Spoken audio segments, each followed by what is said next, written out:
Not hearing any, I will entertain a motion for the approval of the agenda. Second. I have So moved and then. a second. Very good, gentlemen. Sir, Wait, I have an addition. yes, ma'am. I'd like to add one item under attorney. It's stormwater management maintenance agreement for the Twin Pine Fields. I gave everybody a copy today. I don't Very think it'll good. take long, but I do. Thank you, Counselor. Okay. So clearly you will remind us. Okay. All right, are there any other items? Oh, I'm sorry, we need to finish with the approval of the agenda. Yes, sir. Second. Aye. Aye. Aye. Aye. Aye. The agenda is approved. Okay. Now, public forum. Do we have anybody electronically that wants to address the board? Mr. President, Melissa MZ and Craig Allen. Craig Allen represents Shilton South Development. They're the only two people. Okay. Hi, Melissa. Hello, Craig. Good evening, everyone. Try to look like howdy doody. Sorry. Okay. Now, I would like to introduce a very nice lady who's going to talk to us. Miss Rebecca, your last name, please. Higgins. Miss Higgins, and she is with the Minnesota Pollution Control Agency. And the floor is yours. Okay, well, good evening, board and attendees. Thank you for having me. I'm Rebecca Higgins. I'm a professional licensed geologist in the state of Minnesota and in the technical lead for the project 1007 feasibility study under the 3M settlement with the state of Minnesota. So I'm going to go through a whole number of slides tonight, and bring them sitting down just so I can control the device. But I want to take you through everything you'd like to know and maybe too much about the feasibility study under the settlement and the progress that we've made over the last, going on 4 years now. So that is who I am, and my unit, by the way, in the Minnesota Pollution Control Agency is the East Metro unit. It's a unit just specifically designed to manage and handle the 3M settlement and its implementation.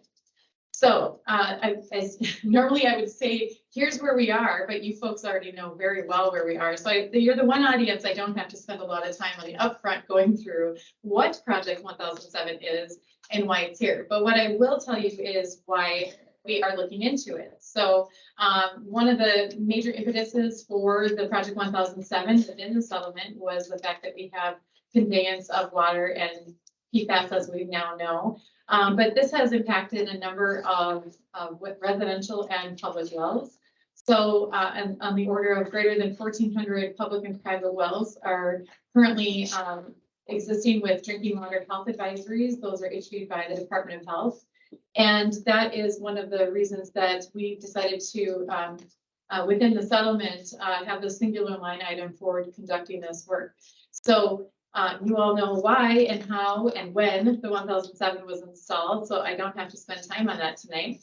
But to date, it's important to know that that initial watershed district boundary that you're very familiar with has expanded within this feasibility study, and I'll show you later on how that looks now. But generally speaking, it's really important to know that our investigation area has expanded to over 120 square miles worth of areas of potential impact and known impact at this point.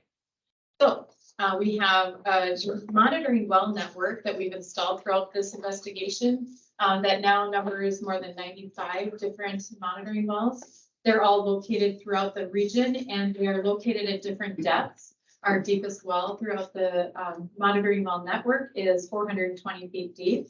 And those are all nested or placed vertically in different depths in different areas, basically to understand the conveyance or the movement of PFAS as a chemical throughout the environment and how it's spreading both from the surface and into the subsurface and onward from there. And so I'm going to step away from the technical piece of this initially, just to give you the understanding of the singular line item in the 3M settlement from 2018 that indicated at that time, quote, the PCA shall conduct a source assessment and feasibility study regarding the role of the Watershed District's project, known as 1007, in the conveyance of what was then called PFCs in the environment. That term PFCs is now in our industry what we call PFAS as a class, or per and polyfluoroalkyl substances, which is why we simply say PFAS as an acronym. It's just a whole mouthful to say the rest of it. So that class of chemicals is anywhere from, on the short order, 5,000 compounds individually, all the way up to estimates of 14,000 compounds, understood by EPA and their Office of Research and Development and others. So as a chemical class, it's a series of constituents that are not just recalcitrant, but highly complex in their form. And they're fundamentally just simply a carbon and fluorine atom that are bonded together. And that bond that it requires to make them come together requires a lot of energy. So a lot of electricity fundamentally, a lot of very complex chemistry that goes into understanding how it is the carbon and fluorine come together. But what you need to understand is that for as much energy as it takes to bind them together, it takes at least that amount of energy to fundamentally pull them apart, because it is one of the strongest bonds, at least that we know of in this world, if not beyond. So that compound is highly recalcitrant. It can transform in the environment, but when it transforms, it fundamentally, if you think of it as a caterpillar, and a very complex caterpillar at that, but a caterpillar nonetheless, it can transform into shorter and shorter lengths of caterpillar, or shorter caterpillar in general. However, those shorter and shorter length caterpillars are fundamentally even more difficult to get rid of once they're in the environment. So now that they are into the environment and have been there for a very long time, you can imagine we're faced with a lot of challenges in terms of understanding how they transformed, where they are now, and where they could go in the future, and what we could do possibly to mitigate the spread or slow the spread of them, to reduce the impact to our residential and municipal wells throughout the entire region. So this source assessment, and I'm going to interchangeably use these terms, investigation and source assessment, they're the same thing. It's looking to figure out the context of how much is out there, how far it has spread, and where it could possibly go in the future.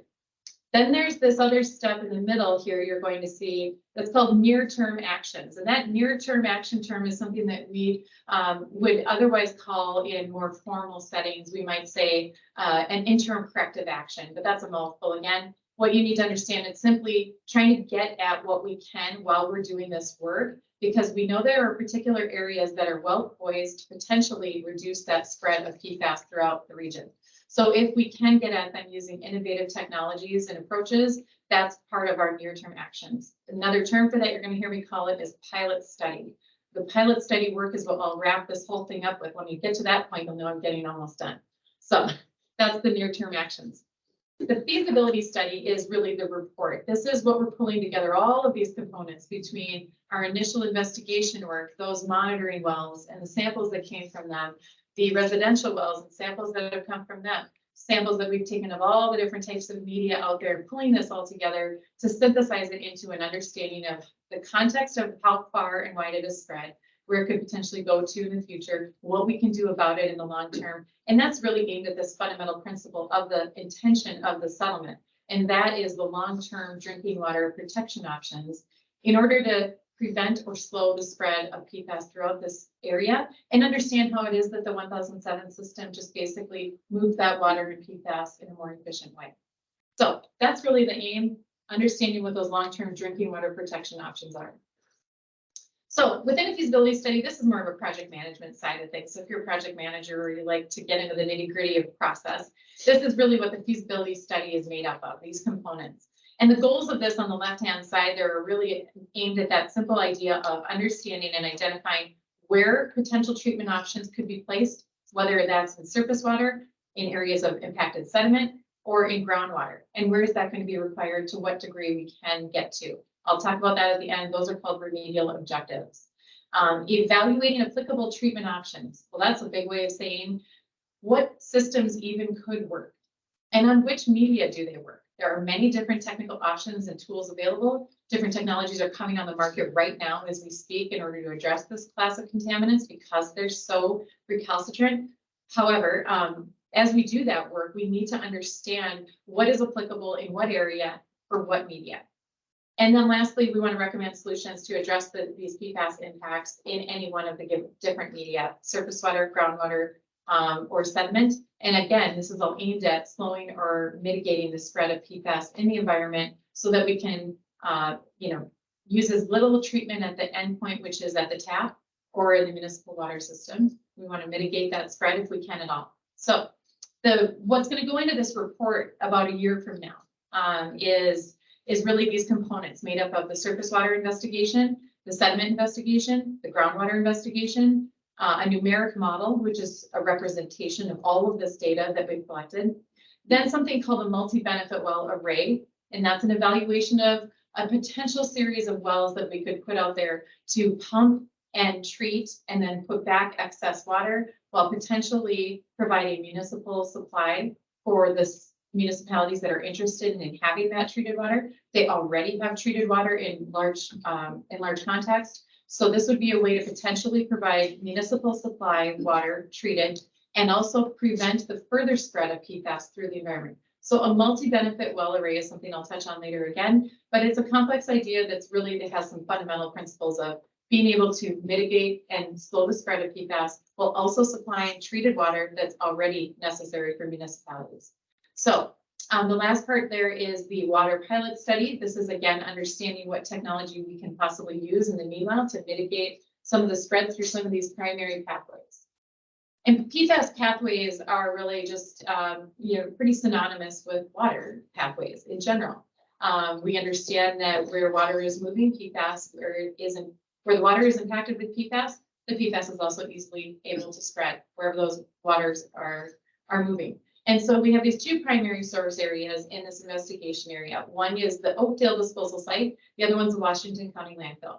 What you're seeing is two different timelines of events that occurred at those sites. The first is the Oakdale disposal site, where it was a nondescript privately held property that accepted industrial waste of all kinds. And for a period of time, that included 3M specific wastes. And so 3M later purchased that property and is now going through a consent order to mitigate and understand the sources there and how much remains, what we can possibly do about it in the longer term. So we're going through a different mechanism to investigate and remediate or clean up that site. And so we're working on that with them right now. We're doing a complete overhaul of what we call a conceptual site model. And that's really just the whole picture. Where is all of the impact? How deep is it? How far is it? And what can we do about it? That's at the Oakdale disposal site itself. But you all know well that the Raleigh Creek flows right through it. And currently 3M is considering a diversion project where they would actually move the Raleigh Creek around the Oakdale disposal site boundary. And so that it no longer flows through the Oakdale disposal site to carry up and pick up PFAS impacts there. So that we know now that PFAS impacts travel right through Raleigh Creek as water flows through it. And then as it's connected into the longer 1007 watershed, it is effectively passing PFAS anytime it passes through there. So because of that, we're trying to understand what we can do to mitigate that at least in a near-term action. So 3M is looking at a diversion project in order to move that water around it so that it's not picking up more contamination. And that is just one of the many steps we'll be going through to reevaluate that site and do additional remedial action on it. But understanding the history of it is really important. So about 70 years ago, they accepted 3M specific waste, and it was much more in that research and development phase of 3M products. So we're looking, at least for what we understand, again, we don't have a perfect looking glass to see back to exactly what was placed there and exactly what it contained. So when we look at PFAS now as it sits in the environment, we're trying to effectively reverse engineer what that mixture was. We don't know what it was. And every time you make PFAS, you don't necessarily make one or two PFAS, you make a mixture of PFAS. And so we don't necessarily have an ability to see all the PFAS analytically. In this investigation, we're looking at 40 constituents of PFAS out of those many thousands. And that's the best that we can do at this moment in time based on the science we have in hand. Is that science advancing quite quickly? Yes, that's the good news. Will this inform us better in the future? Absolutely. But right now, this is the best we can do with the greatest sense of quality assurance and quality control to make sure that we are doing very highly defensible work so that this is not hastily done. This is done with many eyes on it. So that old waste that was placed there then going to the present, there have been a number of remedial or cleanup actions that have happened at the Oakdale disposal site in the first place. Those cleanup actions were bulk removals of materials, but at the initial point that we started cleanup work on that site, it was really aimed at volatile organic compounds, not PFAS. It was only later that we discovered that PFAS was a part of this picture. So those initial removal actions were based on what potential risk those volatile compounds posed. And now fast forward into the world of PFAS, and it now looks quite a bit different in that sense of understanding how recalcitrant those compounds are in those wetland areas, because PFAS as a compound loves organic matter and likes to absorb or stick to and hang around with any of our organic rich areas. And you're going to see in my pictures later that anywhere we have organic rich wetlands, that's where we have a lot of secondary mass. Places where PFAS has passed through on the surface water and then attached to those wetland areas and the organic matter in there. And then that becomes another source of PFAS throughout the system. Go ahead. Forgive me, very quick question. So when PFAS connects with these organic compounds, does it have a chelating effect? If I'm using that word properly, does it render it inert? No. Okay, thank you. You're welcome. And I say that I'm not a chemist. There's two Okay, things I'm just not. asking. Not an engineer, not a chemist. I'm just Okay. a geologist. So. Just a geologist. Yeah. Simple one of that. So the other area though that I do want to point to is the Washington County landfill, as you all know. It had a major project not that long ago, or doesn't feel like that long ago, where we picked up the landfill waste and we actually placed a triple liner underneath, put the waste back down, and is now maintained and overseen by our closed landfill program. And they actually monitor and very closely keep an eye on that.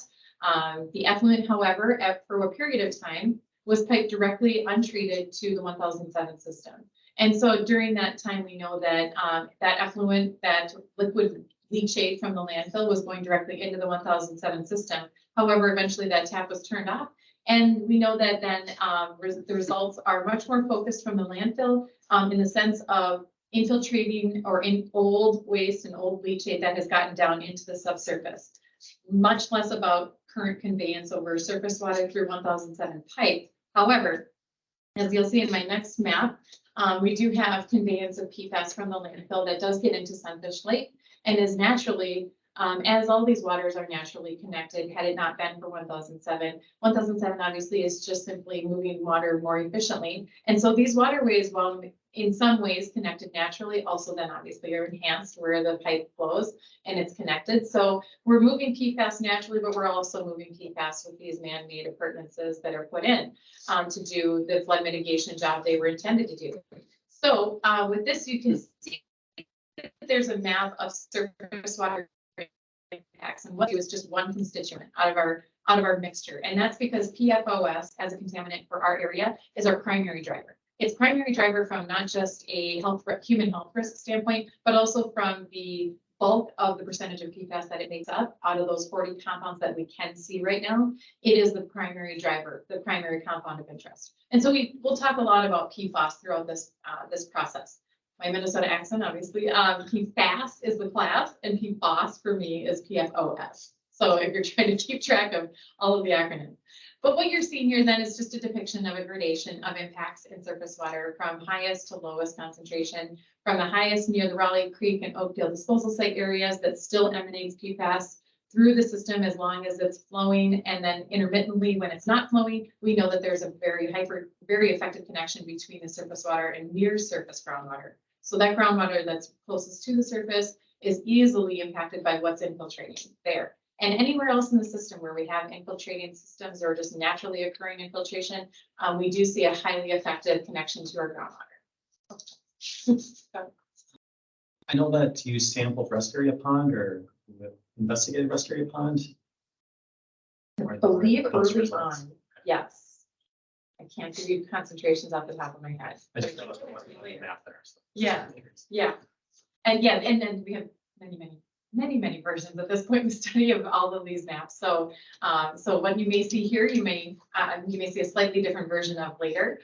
So you have to bear with me. If you have like really detailed questions about a particular area, I'm really happy to get back to you on whatever area you're most interested in. So depth, or surface, or deeper, either way. Okay, so what you're seeing next up is the shallow groundwater. So we're going to work our way from vertically from the surface down into deeper aquifers. So from that surface water conveyance system, we know that we also have wonderful infiltration areas throughout the system, but we have other areas where it's carried more readily at the surface. But where it gets into the groundwater, and prior to 1007 even existing, it was effectively getting down into this shallow quaternary, or the last time the glaciers came through, and when they receded, they left behind them a whole bunch of muck. And that is a lot of complex geology. So in that quaternary layer, that most recent layer that was deposited on the earth, we have a lot of very complex pathways for the water and PFAS to move. And so fundamentally, this picture is showing you what we call areas of concern, or these boxes we've basically carved off of the system. So as the feasibility study moves on, we're going to be trying to carve away areas where we can really focus our attention for cleanup efforts. Where could we possibly put any type of cleanup effort in the system? We have to break this down, not just by boxes aerially, but also vertically. As we go down, you're going to see these boxes change because the aquifers change as you go down, and the plumes change geometries as you go vertically deeper. So what you're seeing here is the shallow areas of concern. Shallow meaning right below the ground surface, that quaternary aquifer. And so these are areas where we have impact. And you can see the gradation on the map where there's not any coloration. That is areas that we have data gaps, or we just simply don't have data to put into the model or into the conceptual site model. And so from there, we go one deeper, and we go into our deeper bedrock units. This is where our plumes start to commingle, and that's based on a number of different influences, hydrogeologically speaking. So from the naturally occurring pathways that nature would have had either way, but also then enhanced by pumping. So anywhere we have pumping centers, especially large municipal pumping centers, they're drawing the plumes toward them over time. And this is, over 70 years worth of movement in the subsurface. So these plumes would have gone one direction or the other. And what you're seeing in the middle of the map there, that strange looking line going right down the middle that's dashed, that's actually the regional groundwater divide. So regionally speaking, groundwater is going to flow on the right side of that to the east to the St. Croix, and to the west out down to the Mississippi, to the southwest. However, that's the regional groundwater divide. That means, just generally speaking, when you go through any one of these different aquifers, what we found through our investigation and through those many monitoring wells is that we have different groundwater divides within each of these aquifers that may be slightly different and offset from that line. So we may have water that, as it travels down from the surface and infiltrates, it may hit one of these shallow groundwater divides and head one of two directions. It may then travel a bit further deeper down and hit another groundwater divide and head another two directions. Then it hits the regional groundwater divide and then just generically hits one of these two directions. So it's not always flowing just east or just southwest. It's hitting many different divides, and it's then even more complex in terms of understanding where is it moving now, where could it move in the future. And so these plume geometries start to commingle, the plumes get together and they start to look like larger blobs. And so now you're looking into the deepest bedrock. And so the fundamental principle here is just understanding that if you take a slice of the earth and you make it like a cake on its side, and you're looking at the different aquifers as you go down, you start to get a sense of how the plume is traveling down from the surface and into these deeper aquifers. And so you can see that over roughly 70 years, from the landfill perspective, the impacts head definitely south, but they also head over surface to the southeast to Sunfish Lake and then into Lake Elmo. And that signature from the landfill is much more of a short chain PFOA and PFBA signature, whereas the Oakdale disposal site has a signature that's much more PFOS and PFOA driven. So we do have two distinctive signatures from these plumes at this point, because they're as transformed as the PFAS mixture is going to get. Our soup recipe isn't going to change much at this point because it is as transformed as it can possibly be by environmental forces working on these mixtures, at least for the 40. Very, very, very quickly. Mhm. On the cross section you had down the bottom, what is the deepest layer? In that last one, you're looking. Yes, ma'am. Yeah, you're looking at the Jordan. So it goes from the quaternary, and it goes, in this case, the cross section goes to the St. Peter, and then the Prairie du Chien, and then the Jordan aquifers. And those depths? Sorry. And those depths vary depending on where you are in the system. So to the, especially once you get to the Cottage Grove Fault, Then there's an offset from the mid-continental rift when the continent was trying to rip itself apart. Right, So those depths change depending on where you are, and not all of those aquifers necessarily, not all of our geologic layers are contiguous across the entirety of the reach. So as you move from one area to another, you may have certain aquifers or certain bedrock units that pinch out and disappear, and then you don't have those any further to the east. So especially as it pertains to 1007, yeah, those units change and their depths change, but fundamentally you're looking at the don't quote me on it, but I want to say we'll call it the 120 to 220 foot depth for the Prairie du Chien, and then about the 200 to 300 range for the Jordan, just generically. and the deepest you guys are 425 or something. 420, yeah, and I believe that one is much further to the east. Okay. Looking down towards the old fire, so. Thank you. Yeah, so then this is into West Lakeland, and understanding this is probably gonna be the biggest take home of the night for the group. I wince a little when I say it because it's the unintended consequences of what we do to improve our flood control measures. And while we do that, we do a really good job of it. And I guess that's the message is we're really good at this. You guys do an outstanding job. I think you already know that, and it's a very effective system at communicating water and managing flood issues. And at the same time, there's this overlay of the unfortunate consequence of moving PFAS. And it is what it is. At this point, we understand that these pathways were naturally occurring anyway. 1007 just improves some of these features. One of these features is the West Lakeland storage ponds. And as those were enhanced for infiltration purposes, they obviously just move water, and the water happens to contain PFAS in it. And so that spread then through West Lakeland, and over time we see the geometries of the West Lakeland plumes looking broader. And then there's the pumping influences on those deeper units from municipal systems such as Baytown that will influence the pull in one way or another. So where we might just expect this to head to the southeast further, we do have some pumping influence from the Baytown area that actually is so well connected hydrogeologically that we can see a bit of influence on this plume, and where it's heading then unexpectedly to the northeast rather than just to the southeast, out to the St. Croix River. So this is just really colorful pictures to again give you that cross-section understanding of how things can infiltrate and how well the geology naturally occurring is able to do that.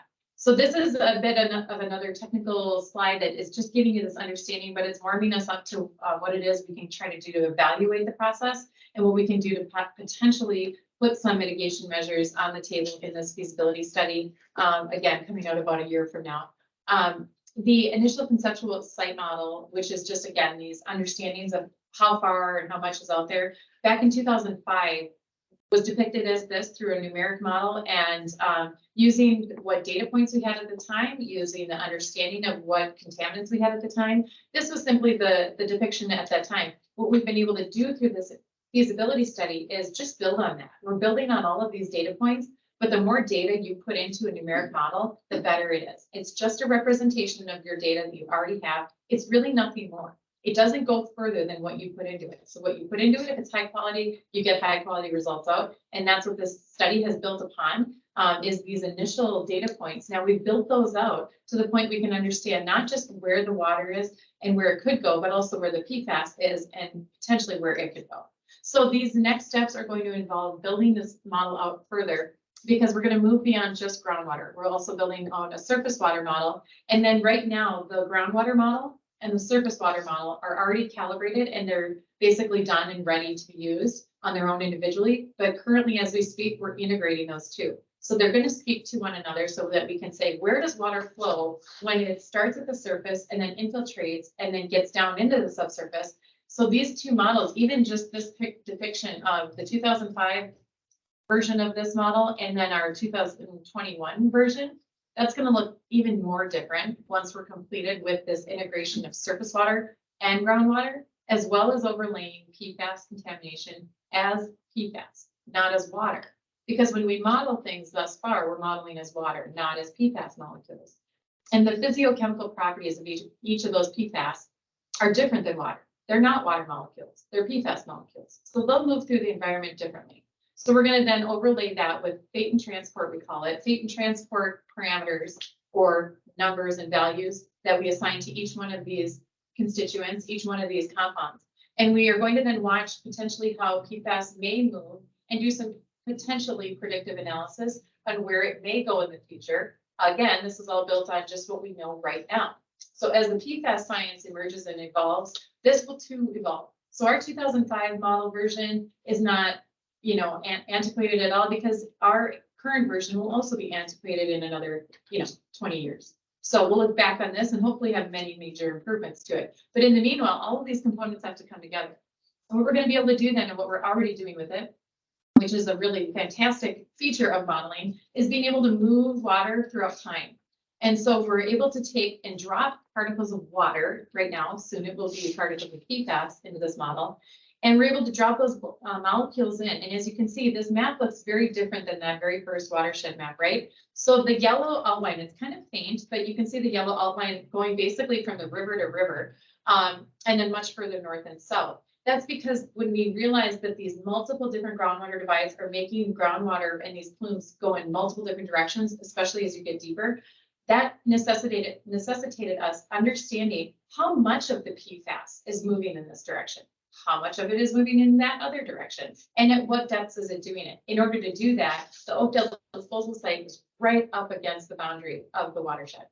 So we needed to expand this boundary so that we can understand exactly how much of that PFAS is moving towards the Mississippi and how much of it is really truly flowing throughout this part of the region. And so in order to do that, our model boundary had to change. So we went from river to river, Mississippi to St. Croix, and now we're able to have a much better understanding of where we could focus any of these mitigative systems. Where can we put potential technologies that could be controlling pump and treat? And that's that multi-benefit well analysis. That's where we're going to say, where if we put in many, many wells to slow the spread or to try to control the spread so it reduces the spread over time, where could this go? That requires a much more regional broad understanding. So when we drop particles as water into the groundwater model only, these little yellow boxes are major pumping centers, and you're going to see how much of an influence they have. So just modeling water again over time. The colors are changing as you see this go because those are representing different depths, different aquifers. So the colors change the deeper the water goes. Over 50 years, water particles travel in these directions, in these pathways. They are tortuous, they are complex, they are not singular pathways, but this is what the model is predicting based on what we put into it, which is as much data as we've been able to collect. And then thankfully, with all the 1007 data built into that, it's been a much more robust model. So it's a much better version of it. Over 100 years time, this is where these particles would flow as water in just groundwater. Now, when we overlay that surface water component and then we bring in the fate transport properties of PFAS as PFAS, we will have a much better understanding. It'll be much clearer, a much more advanced and robust version of how this might move throughout the environment and what can we possibly do about it. But before we get to that last part, I want to just give you one more bit of colorful imagery to show you that the West Lakeland storage ponds aren't alone. They're not the only area of hyper-infiltration or really intense infiltration in PFAS spread vertically. There's also the Ideal Avenue wetland complex. And that in and of itself is another area of major secondary sink. In fact, it's one of the most interesting points besides our source areas in terms of how much PFAS it is able to hold and then pass through vertically into these aquifers. So there are multiple different areas like this that we have interest in and that we could potentially do something about. What can we do to mitigate this problem then is really what we get to at the end of the day. I'm going to pass through these last West Lakeland infiltration visuals because they're effectively sending the same message I already have. Usually I have to give this to a much broader audience who've never heard of the West Lakeland storage ponds, but you're all very familiar with it. So I won't spend too much time on that. Before we do move on, I want to treatment systems. One complete tangent to this is the baseline ecological risk assessment. I just want you to understand that as a natural resources damage assessment settlement, that was the legal mechanism for the settlement. The NRDA work really kind of pointed us to this notion of in a standard procedure for a feasibility study, we would look at all the different receptors, meaning who is all being impacted, what is all being impacted by this contamination. Our ecological receptors are in the same vein. So our ecosystem, what are the critters being impacted by? Is it impacting them at all? And so we did some of this baseline work And we did some additional addendum work to identify through food web modeling, which is that picture on the right, what's eating what. And then we also did some additional work on plant tissue following this work. And we came up with 7 species that were potentially threatened by PFOS in particular. And then we were able to actually remove one of those species from the list once we did the plant tissue, because understanding the complexities of toxicology and what risk it poses was a really informative piece for us. We have now had the DNR go out and do deer, duck, and geese sampling. In the meanwhile, those results are coming out very soon. And so we'll be looking to update all of the interested parties on those results as soon as we have them. And beyond that, then I'll get back to the maybe most exciting recent news. And that is this pilot study, that near-term action work to try to see what technologies are available to us. We purchased a foam fractionation system from a company out of Australia, and they shipped it to us, and we were able to set it up, as you all well know, at Tavlin Park. And this is because Tavlin Park is really sort of a wonderful spot to optimize this system and see if it can work not only on groundwater, but surface water from Raleigh Creek. So there again, there's that Band-Aid fix. This is just one type of technology. This is not at scale. This is just a container to understand whether or not this type of technology can really do what it, claims it can do. Is it worth its muster? So, and is it applicable to this mixture at this location in this media? So there's a lot of different questions. And then how much energy does it take? How long does it take? How much can you process? At most, it can handle 60,000 gallons a day when it's fully running and you had it continuously running and if the parameters are optimized. And this is the way it works. The water goes into the first tank. It does go through a sediment filter. It fills what we call a primary fractionation vessel, which is just a really big tank. And I'm looking forward to, I think it's what the date on our tour, 20. 2 weeks from yesterday. Yeah, there we go. Yeah, so I'm really looking forward to hopefully a nice day. And we can get out there and see the system. And I believe we turned it on to surface water just possibly even today. And so waiting for an update any second. It goes through this primary fractionation. We fill it up with water from either groundwater or surface water. And then we foam the heck out of it. We aerate it with 10 different Venturi pumps and it bubbles and bubbles and bubbles and bubbles. And then the bubbles rise to the top and in that neck, that's right at the very top. It's like the yellow part of the primary fractionation. There's a neck there and it comes up through the top in little tiny amounts of bubbles. It doesn't look like much of anything. Float up and over and get pushed up. And we add water to the bottom and lift that column of water so that the foam and the PFAS that wants to be right where the air meets the water, right at the top of the surface, that gets bubbled over then at the end. And then that treated water gets put back out into the system. And the remainder of then what was bubbling over is basically the PFAS. And that's PFAS containing liquid, or in this case, water. And so that goes into another tank. And that tank, once it is filled up enough, then that goes into a secondary fractionation. And I think that that's where maybe the most interesting part really happens. That's where we foam the heck out of it again. It's really simply aeration at a very high velocity and for a period of time. And we have to optimize that. So that secondary fractionation is where we, again, foam it. And you're going to see a picture of that. Once that happens, it goes into a last tank. It condenses down into a very small amount of liquid. And that PFAS that's pulled off that secondary fractionation, it gets vacuumed off just at the very, very top of it. So it gets vacuumed off and then it pulls off just the most minor amount of high concentration PFAS. Because what we've also learned through this is that PFAS loves to be in foam. And like any surfactant, it loves to be in the foam phase and aggregate and really concentrate up into the foam. So what we found is through our very preliminary data right now, we've got finalization of this data coming down the pike from our laboratory, but it takes a long time and they're very backed up, but we're pushing hard to keep them on their contracted timeframes. So we did 3 different methods that really optimize these parameters. And think of it just like tuning a stereo. You turn up the bass or you turn down the treble, you're going to get different effectiveness, especially your ears.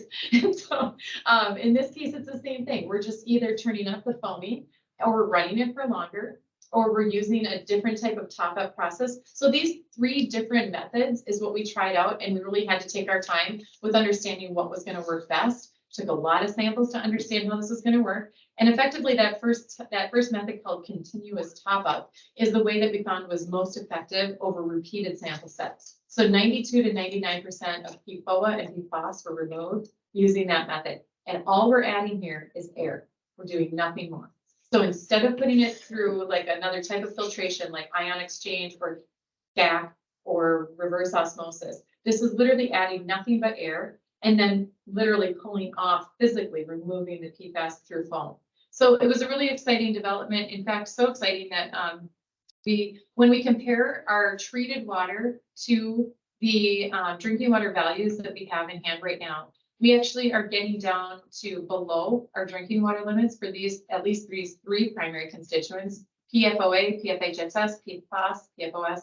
However, every technology has its limitations, and for foam fractionation, those short chains, those short caterpillars are really the ones that are very difficult to get at, as with many of these technologies. However, if we're able to do a bulk removal with nothing more than air and have no filtration media in the aftermath to have to dispose of or get rid of, that is a major leap forward in terms of technological advancement. And it's also a major positive step forward for us. We're hoping that we can prove these same results or even better with surface water, because there's enough naturally occurring organic matter to make it foam even better. So foam begets foam, surfactant begets surfactant, whether that's man-made surfactant or organic material, they act and behave the same way when they're foaming. So this is a really exciting moment for us. If you've been paying attention to the maximum contaminant limits that are drafted and proposed by EPA, that's down in the 4 part per trillion range. In that middle column where it says effluent concentration, you can see that those 3 in the green are getting very close or even below the 4 parts per trillion that PFOA and PFAS have been proposed by EPA. So that's a pretty exciting deal. It's not to say it's going to do everything. We still have to finalize these results. We still have to repeat them. We still have to prove it in other media. But this is the first step that we thought was a very positive outcome. We weren't even expecting to start with groundwater, and we weren't even expecting to necessarily have effective removals because we thought it was too clean to start with. So this was an exciting moment. When I talked about that secondary fractionation, you don't have to read all the stuff on the left. That's just basically how we tune the system. But the pictures on the right are going to tell you what that secondary fractionation looks like. That's where we get down to a very small volume of concentrated PFAS. And the left picture is a wet foam, and the right picture is a dry foam. The vacuum is at the very top of that column, and it's pulling off. We want to tune it so that we can get it from the wet to the dry, and then we can vacuum off that highest concentration PFAS. And therein lies the ability to get down to a very small volume, so we can take that to a destructive technology. That second step in this pilot study is effectively taking that small amount of high concentration liquid that is very high concentration PFAS into a destructive technology. And so we're initially testing an electrochemical oxidation system, and that is effectively using electricity as you would to make PFAS. It's using electricity to decouple the carbon and fluorine bonds and break it apart. And you have to do that with a very small volume because that's a high energy intensive process. So we're doing that first with an ECO system, and we are now putting out, we have a request for proposal currently live and available for other vendors with other types of technology to do that destruction, that they can get our concentrate. So they've been calling us and asking for our concentrate, and we wanted to be able to provide that because we want to test as many technologies as we possibly can with the concentrate that we have. And so we're going to provide that concentrate to applicable parties, and we're going to see how they do, see if they can really, come up to muster as well on the destructive component side of it, because we don't want to just put this in another landfill and then another 30 years from now pull it out and try to do the same thing. We want to really decouple the carbon and fluorine, get this down to a destructive process beyond just separation and filtration for water. So that's the next steps in our pilot study. Surface water, which is likely happening today, if not tomorrow, and then destructive technology testing, and going through the second quarter of this year, finalizing our staff and destructive technology results and providing all of this into the feasibility study. If you're creating a feasibility study, what you're doing is taking, as I've talked about, these large areas of concern. You're looking at what kind of media you have that's contaminated. You're putting in targeted remedial objectives, which are how much do you need to clean up to? Then you're looking at pilot testing technologies that are applicable to your media and your type of contamination. And then you're saying, well, what should we do to put these together? These treatment train approaches, which is really coupling one technology with another, depending on where you are in the area, depending on what kind of media you need to deal with, depending on what concentrations. And in this case, what kind of mixtures. Those mixtures are very different wherever you are. So sustainability screening is another component of this. How much energy does it take? What does it cost? What do the people around you think about it? These are all sustainability measures that we want to build into our feasibility study recommendations. So we're not just thinking about, can we do it or not? How much does it cost? How much energy? What is the secondary output of that? How much carbon are we putting out there to do this work?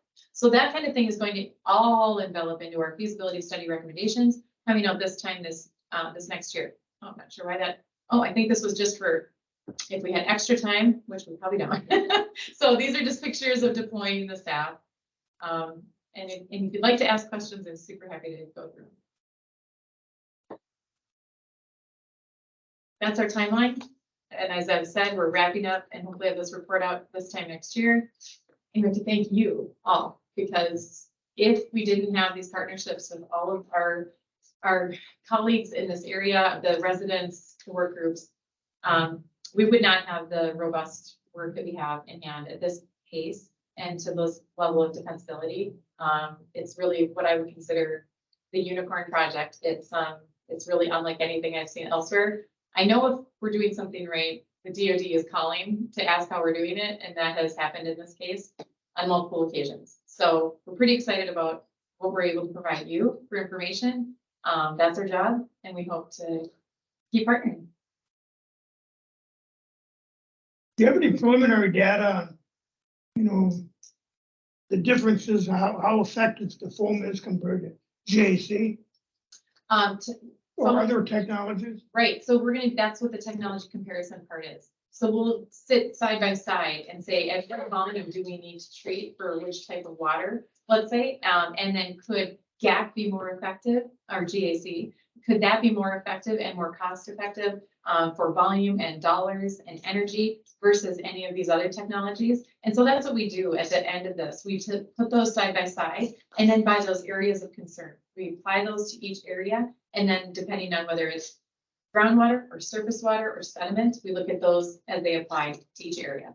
So What do they do with the PFCs in the GAC system? How do they get rid of that? Where is that waste stream going? it either goes to landfills or it's really a vendor specific decision. And then it's also, so when we contract for anything to be disposed of, it's the contractor's responsibility to dispose of it properly in accordance with local, state, and federal regulation. So it depends on where you are and who's accepting that waste and how they characterize it. So a lot of it is landfill dependent.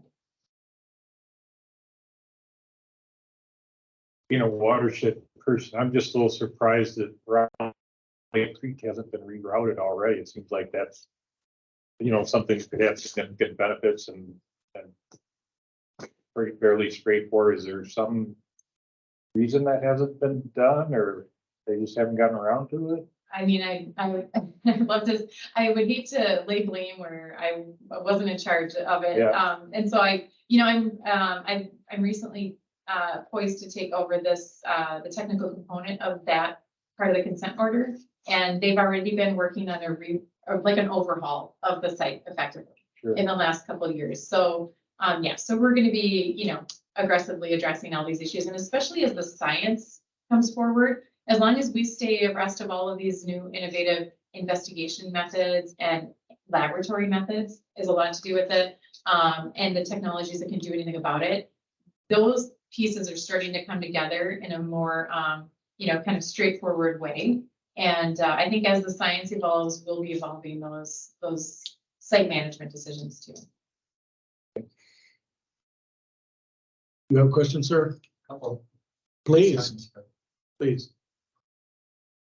You talked a lot about the groundwater and surface water. I'm curious about sediment and what remedial actions, if any, might be pursued and how that might give Valley Branch Watershed District the ability to do some other kind of projects.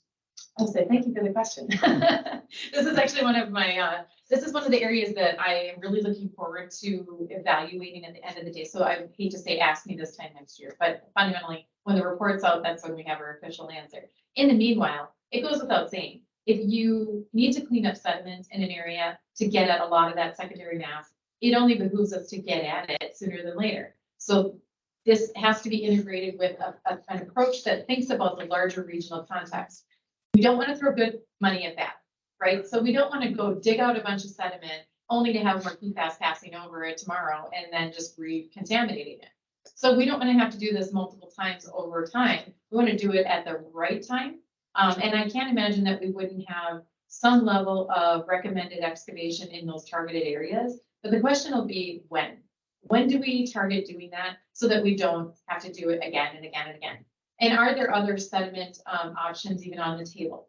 If you're familiar with sediment excavation and corrective action work or remediation, some of these methods include capping instead of excavation, encapsulating or locking up. There are other products on the market, including other polymers that you coat or paint each grain of sand or each grain of sediment with to lock up and maintain in place the contamination as it sits. These are all different types of approaches and technologies that we have to balance in that larger context of the regional approach, and then these source areas and how much contribution they could continue to pose. And so the timing of it, I think, is as important as which approach we take. But, you know, absolutely, our sediment sinks are a very important part of this puzzle. Another one, sir? Yeah, so there are at least 3 lakes within Valley Branch Watershed District that are impaired because of PFAS and fish tissue. I'm curious if any part of your study is looking at how to remove those impairments, Well, other than reducing the source and right. So the remedial objectives, I think, is more so what you're probably asking about. And the settlement is predicated on providing safe and sustainable drinking water. First and foremost, that's priority number 1. And so we have to work within the bounds of what the settlement dictated. However, outside of the settlement, and when those funds are, you know, expended, and there is still the consent orders in place. So if in fact you use a consent order mechanism to do that work, it looks a bit different. And that's where you get beyond potentially just drinking water receptors and just drinking water alone as the first priority. Then you would go back into a CERCLA or Superfund mindset, which would say you need to address all receptors, including things like fish tissue consumption and fish advisories, et cetera, including the animals themselves. Not just about people eating the animals, but the animals themselves and what impact and impairment they've had because of their exposure. So there's a number of other mechanisms that I think in the long term may come into play, well above my pay grade, but I definitely know that the ecological risk assessment work we've done as part of this to understand the conveyance system and how it's spread the PFAS to also these receptors. We've also been able to understand and learn a lot from that because it'll allow us to focus then more expeditiously on what potential other needs there are going forward in the future. At this point, though, the first priority of the settlement is really explicitly about safe and sustainable drinking water. Mr. Vice President, do you have any comments or questions? It's got a fish angle. I don't think I do. I'm just curious about, if type of. Apparently, if there haven't been any mention, but would there be any changes to 1007? Less on the accelerated movement of PFAS. The feasibility study recommendations at the end of the day, we can't speak to until it's done, like I say, but as a conveyance system, I think it's not alone in its design in this state. It is fundamentally providing its intended purpose for flood mitigation reasons. It would have to benefit us to make any changes to it from that drinking water standpoint. If that was ever even a consideration, it would have to be incorporated into some recommended remedial design. So what that looks like right now, I don't know. And I can't know that at this point. So as we get forward in the next 12 months, we'll get closer to understanding those opportunities, but it's really about an opportunities assessment. Where can we maximize the effectiveness of the technologies in play right now to mitigate the spread of PFAS, to reduce impacts to drinking water receptors, we call them, drinking water in general. And on the chemical side, I think I'm safe now in Afton, but when I lived in Cottage Grove, the geological rift that you referred to was like a big arrow pointing right towards our neighborhood. At first, there was plenty of nitrates that were coming into our well, and then we realized that all these fluorocarbons as well. We actually had PFBA in our well. The 3M was delivering water to our house once a week or once a month, whatever it was.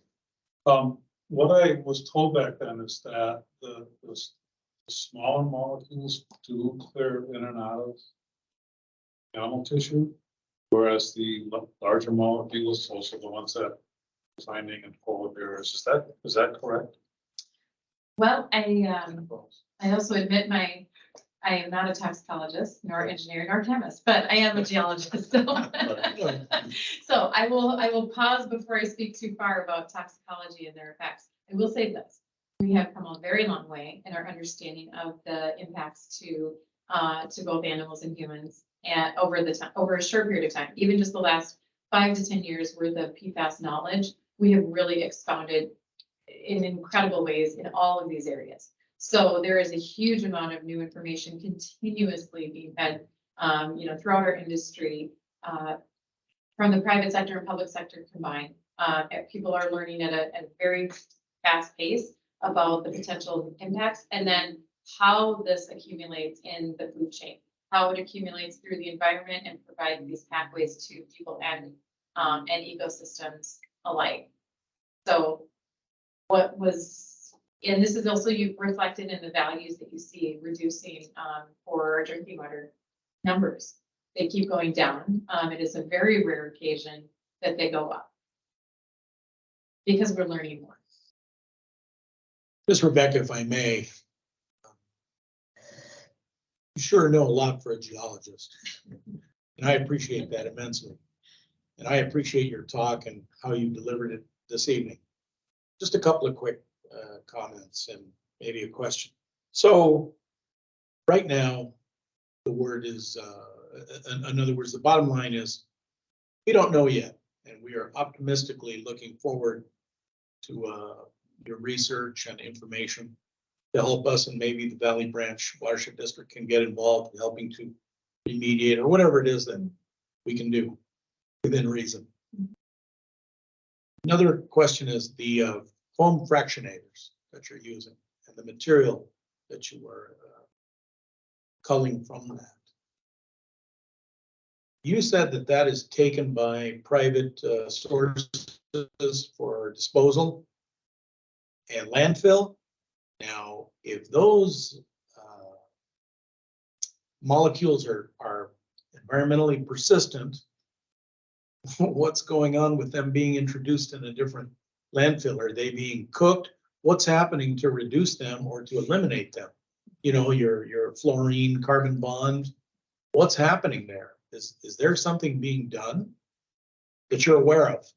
Yeah, there are. It depends which body is accepting waste, and which entity is accepting waste.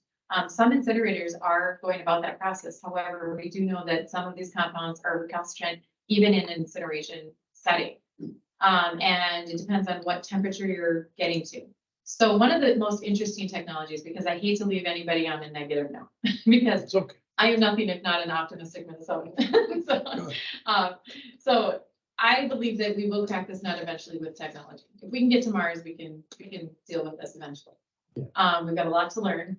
We got a long way to go. But in the meanwhile, we have a lot of interesting, innovative, and brilliant scientists who are working on this problem. And anything effectively under the right pressure and temperature in the right circumstance meets a triple point, and it can be degraded or destroyed. And so PFAS is also like this. One of the technologies that's on the market right now is called supercritical water oxidation. And it's finding that triple point of literally putting it under, it has to be a small volume again, small volume of material that has to be under the right pressure and the right temperature for the right amount of time. And it is literally destroyed because nothing can undergo the right pressure and temperature for too long. Anything in the universe is changed by pressure and temperature. So you put these facets together, you put these new technologies in play, and you start to understand where if we can get our volumes down to controllable volumes, where we can do this work, that's an opportunity. If we can scale up these systems in the long term into larger systems that can handle larger volumes, there again, another opportunity. But we have a number of different types of media, whether it's an effluent from a wastewater treatment plant, whether it's an effluent from a biosolids or any kind of composting facility, contact water, that sort of thing. We have multiple different streams that are interplaying into our environment in general. And I think that we have many different opportunities to take these innovative technologies, apply them to these different types of waste streams, and then see how we can maximize those parameters. What does it really take to get this down to the right sweet spot of being able to destroy a small volume of this material? And if it takes just getting it down to the small volume, well, I think we have opportunities there too. And so the remediation industry is nothing if not never satisfied. We are always trying to maximize energy efficiency, volumes, flow through rates, scalability, community acceptance. We never want to take one contaminant and put it from one place into another, but we have to get there first with technology to be able to get rid of this one, because this one is really difficult. So I don't know that we're not always going to be sitting in this position. I think 30 years from now, I hope to be looking back and saying, yeah, we just needed to couple this with this and find the efficiencies. So last one, if I may. So at this point, my understanding is the only agent that we're using to control it, and of course, drinking water is our primary objective, is activated charcoal or carbon, correct? No, there are a number of other currently scaled up, commercially available. For us residents? For residents, for drinking water systems, it's primarily GAC in the state of Minnesota, or Okay, granular activated carbon. right. Yep. Ion exchange was pilot tested as well. That has to go through, especially for municipal systems, that has to be approved by the Department of Health, so on and so forth. But fundamental filtration media is what you're talking about. It's the process. Right. Filtering something. So you're just taking the PFAS, you're putting it through a filter, you still have the filter full of it at the end. So you still have to deal with the filter. And that's really what we want to do better at. We want to do more than just filter it. We want to get rid of it. And reduce the spread of it. Of course. Does anybody have any comments or questions? Sir? You spoke of food chain. How about my vegetable garden, specifically my tomatoes? Is that a little bit out of your expertise, maybe? Yeah, I It grow them is. too. I grow tomatoes too. It is, and we also have a garden, so I'm not very good at it, but I do have a garden. The vegetable uptake is also an area of really active study with toxicologists and human health risk assessors.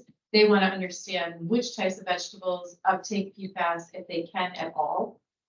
Not just because of the potential for human health exposure, but also because if certain plants are really effective at it, we actually use that idea, that concept in other remediation areas. We actually do plant uptake. It's called phytoremediation. So phytoremediation or plant uptake for certain types of chemicals is highly effective.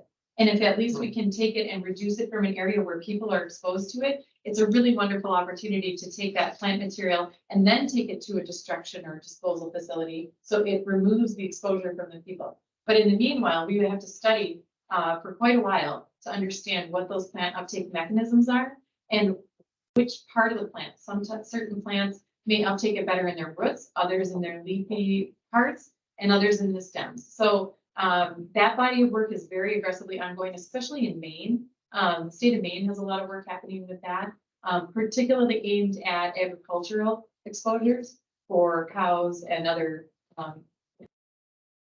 So I think what this means, Dave, is that I don't think we're gonna be able to throw tomatoes at each other or anything. Now we're gonna have to bag everything up and hazardous waste contained. I'm kidding. Okay.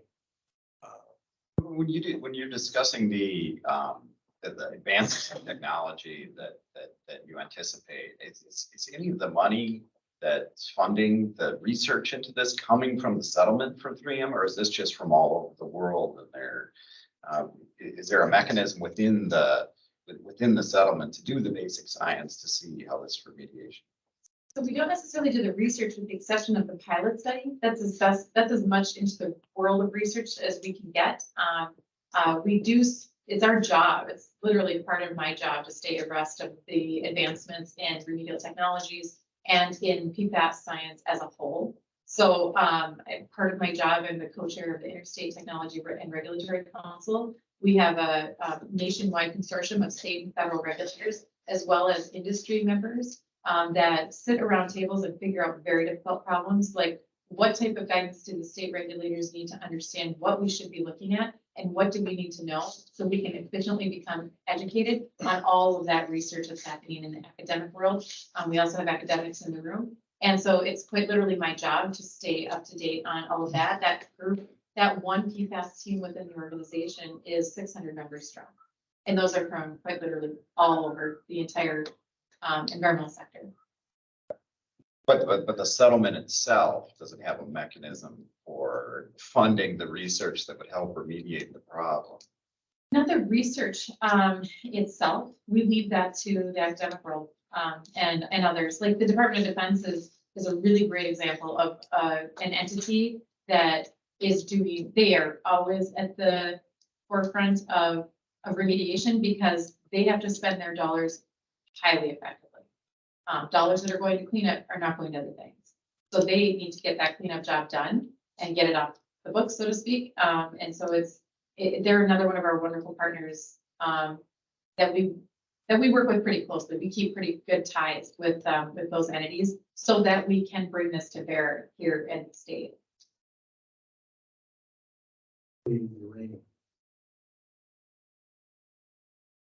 Okay, Good enough? that was excellent. Thank you very much. Thank you so much for your Thank you time. for We really attending. do appreciate it. Okay. Any follow-up questions? Don't be shy. You can, my phone number's over there. You can email John and he'll bug me. We will be in touch. Well, yeah, you can get in touch with me anytime. That's my job. So thank you all again. Thank you. Okay, everybody. Rebecca completing what she did for us. Dates and requests from partners, volunteers, and citizens advisory committee. Does anybody have anything electronically or in person? Sir, anything you'd like to share with us? The only question I have is, who's got responsibility to get trees out of Valley Creek? Landowners or? I think we're gonna talk about this later. I see it's on the agenda. Yeah. so- I maybe, I had. No, it's okay, but it's a combination. My understanding is that either we are asked to help or to do it or whatever, and it can be done privately, but we want to make sure we stay within the rules and regs and all that stuff. So if you hang out long enough, we're gonna find out and see if we get better information on that tonight. Very good. Okay, thanks. All right, anybody else have anything? Okay, Ms. Rebecca spoke. The consent calendar. I would like to make a motion to approve the consent calendar and remove permit 2023-11. I just have a question on that. Do I have a second? So I have a question on B. On B, okay, we will include B as well. Is that all right? Include H. And while we're at it, Rick, we'll include H. Okay, so those three items, so I will make a motion to approve the consent calendar. Sans item B, item E, and item H. Do I have a second? Second. Moved and seconded. Aye. Aye. Aye. The consent calendar items for approval are now approved. Okay, let's go to item B. Sherry Johnson, beaver removal. Sir, what is your question? My question on that, I have a limited understanding of the beaver removal program, but Okay, is it, because it seems that the applicant, the issue seems to be, destruction of the applicant's trees. Is that alone enough? Because we're concerned about, the trees, that the beaver is causing a problem that then causes flooding. The beavers are just eating the trees, but it's not acting, it's not causing any. Right, so. It's just destroying the trees on her property. Should that be funded by us, I guess? Well, the mechanism is, in this case, would be of a preventative measure. Mhm. And so, the domino effect that it's going to get worse. And it has been determined, which is my understanding, that we need to do this. Is that correct, John? Mr. President, Niger Armstrong. Others can correct me, but how I think this program was set up is because of property owners like Sherry Johnson had a lot of tree debris in her yard, and it was causing flooding and property damage. The managers paid to have some of those trees and beaver dam removed, and then developed this cost share program as a thought to do cost savings, because it's cheaper to trap the beavers than to deal with some of the damming and flooding problems that they cause. Okay. Yeah, that's. Okay, does that satisfy you, It sir? does. Very good. Let's move on to 2023, the Portor residence. So this is on the edge of Lake Elmo. It's a wedge piece of property. So my question is essentially about the buffer. I don't believe I saw language in there, correct me, please, about what's gonna happen regarding any buffer zone near the water. Or if Mr. Inspector, you can chime in if you've had a chance to deal with this one for their permit. No, I haven't reviewed it yet. Okay, so they want this permit. Mr. President, Yes. they are proposing a buffer that's shown on the. plans Okay. they Submitted drainage and utility easement here that would be required to be more vegetation. They could have a 6-foot wide path through it, but it would. How- It might be the best buffer in this part of the lake. because Yeah, the other- Yeah, I've seen some of the other stuff. only buffer. Yeah. How far up? Well, we're gonna start a trend here. So how far up is it? It needs to go 35 feet. Right on, Upland okay. from the. Okay, all right then, that's established and I'm satisfied with that. And so now we move on to item H. Rick, what was your concerns? It seems like with the rest area pond area, it's kind of at this point before all the water goes into the St. Croix River. And I'm a little jealous of the land area, actually thinking about the fund aquifer activities that we got coming up and the solution we may be looking for there, as well as, some of the PFAS issues. Have we given due consideration to the potential need to use some of the land in this area for further capacity for flood control or water quality, those types of issues, anything like that? And is that, it seems like NDOT ought to be a good partner for considering that type of thing. And I would hate to see some kind of project go in that uses up more of the land or more of the area that you have the opportunity to use in the future than is necessary for what they're trying to accomplish now. Major Gilman, those are great comments. What they submitted is what they're doing in order to conform to our stormwater management rules. Watershed District has considered looking at the feasibility of modifying the outlets of Frustrated Pond to hold back more water, keep it detained longer. Because the water level, although it does bounce quite a bit in Frustrated Pond, as far as I know, it does not come close to overflow. So it seems like there is some additional capacity there, but of course, there's additional development that is being proposed that feeds into this. Yeah. As part of the landlocked basin study that we're looking at, we might need to do some additional water retention and detention prior to the St. Clair River, and Raspberry Pond could be one of those areas that we look at, although we likely need to do something upstream on Westland storage sites, because that's kind of the most likely location. If we were to create outlets of basins, they would eventually get to Raspberry or West Lakeland storage site prior to Raspberry. That may not have to impact you. But the main thing is that they're conforming to our, They're conforming to our rules, but I think that's an excellent point that we should continue to work with MinDOT on regional water quality and water quantity issues. There have been some staffing changes at MinDOT. You know, the previous person was not very interested in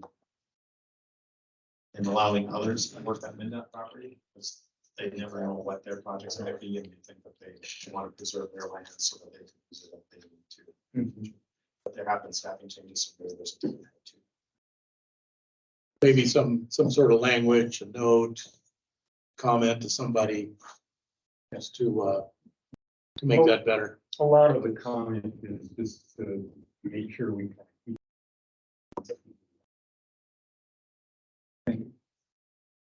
Okay, are you satisfied, Rick? Yes. Thank you, sir. With that said, I'd like to make a motion to approve items B, E, and H. Do I have a second? Second. It's a moved and seconded. Aye. Aye. Aye. Aye. It is approved. Let's move on to business and reports. Okay, Administrator Engineer.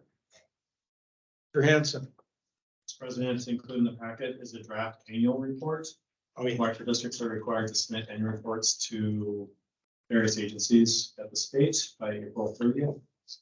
And the format of this draft annual report is the same format that Valley Branch Watershed District has used for over 50 years. So it's not super fancy, but it includes the items that the state wants. Very thorough, sir. Thank you. Regarding this report, for managers that have taken their time, basic things like spelling errors or concepts or word changes, anything, I assume we're going to contact John and ask for those changes before this is finalized. Mr. President, yes, just ask that you provide those comments so that we have enough time to submit it by that April 30th. Okay. Is there anything else required of us this evening regarding this report? When it's finalized, we will make a Mr. motion. President, would you like it on the agenda of the next meeting, or how would you like to? Very briefly, report yes, So that it can be sent to the state. very briefly, yeah. Well, you should either approve it tonight, or if you want to wait till the next meeting. In case there are comments, then you can. wait, but- Does anybody anticipate anything? I don't know. I've looked it over. I Okay. haven't had a chance to look at it. But other than fairly cursory, because of the way my wait list is. Of course. But I don't want to delay it either. And I certainly trust the judgment of the fellow managers. I know that to be pretty thorough with this thing. Like the cursory stuff, but I didn't. Oh, yeah. Go through it. So anything like, editing level type stuff with it, so.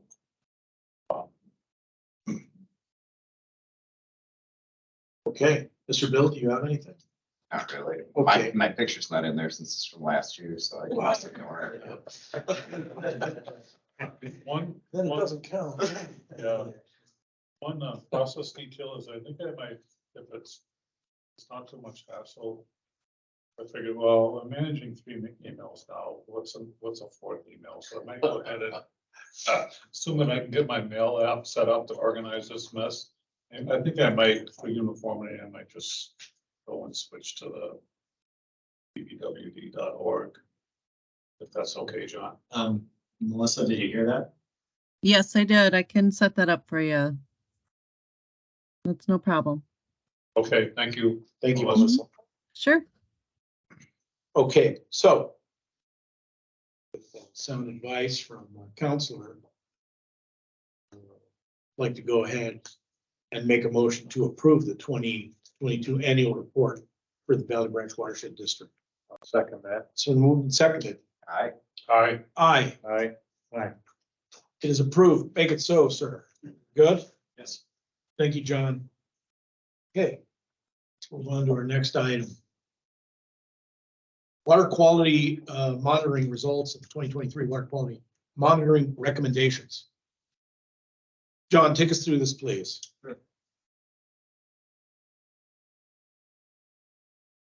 Put together just a couple slides that pull information right out of the report.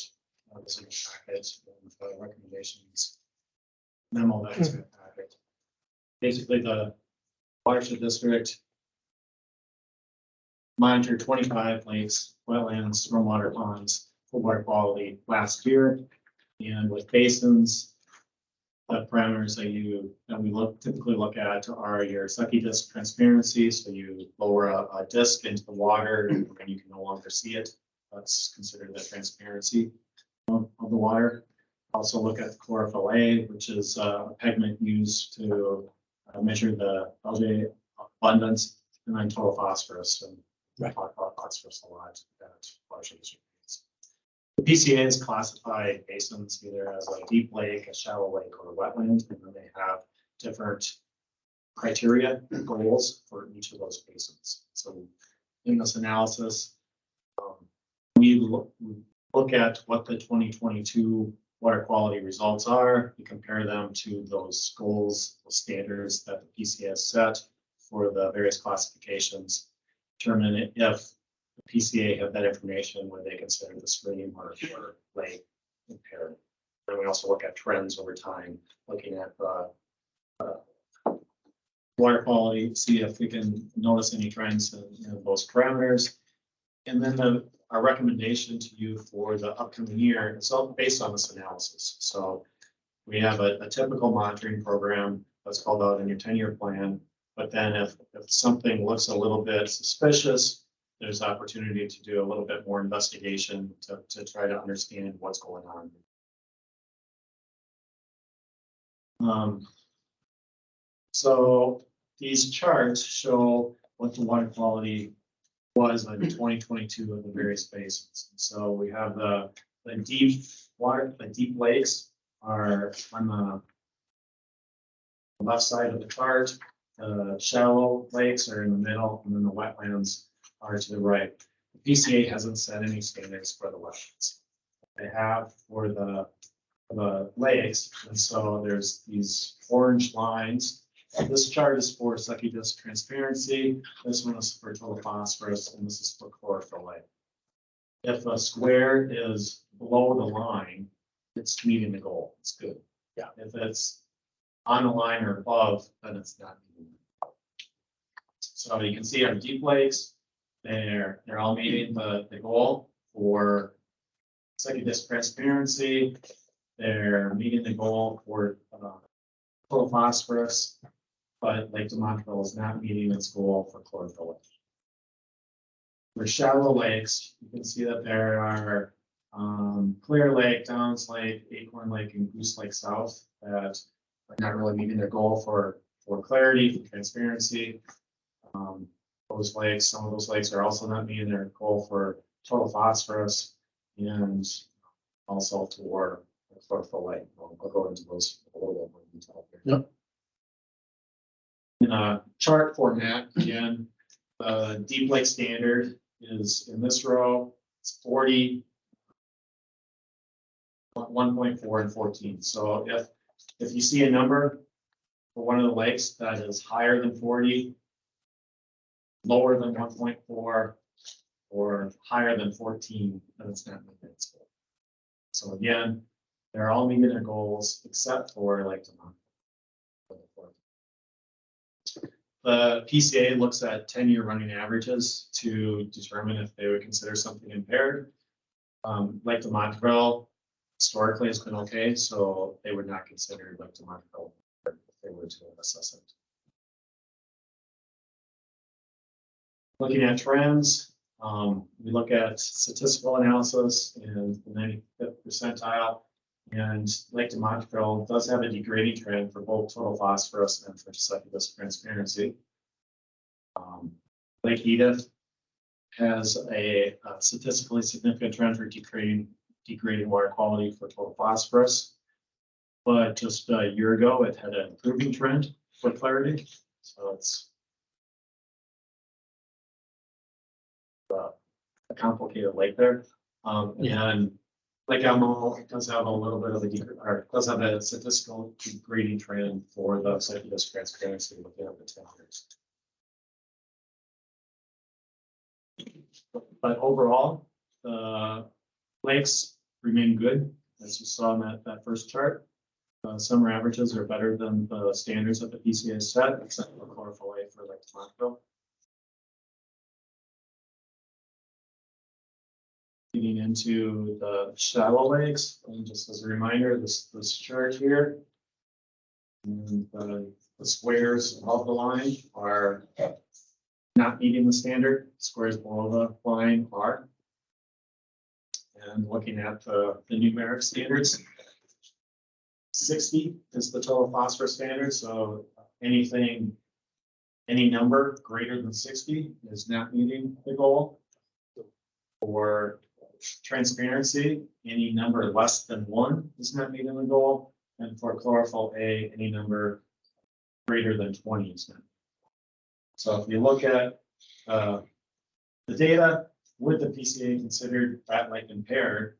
They would consider Clear Lake North impaired. They would consider Downs Lake impaired. They would consider Goose Lake South impaired. They would consider McDonald Lake. And those, Sunfish Lake, Yeah. they've already listed as impaired, but based on the water quality data, it should eventually be delisted.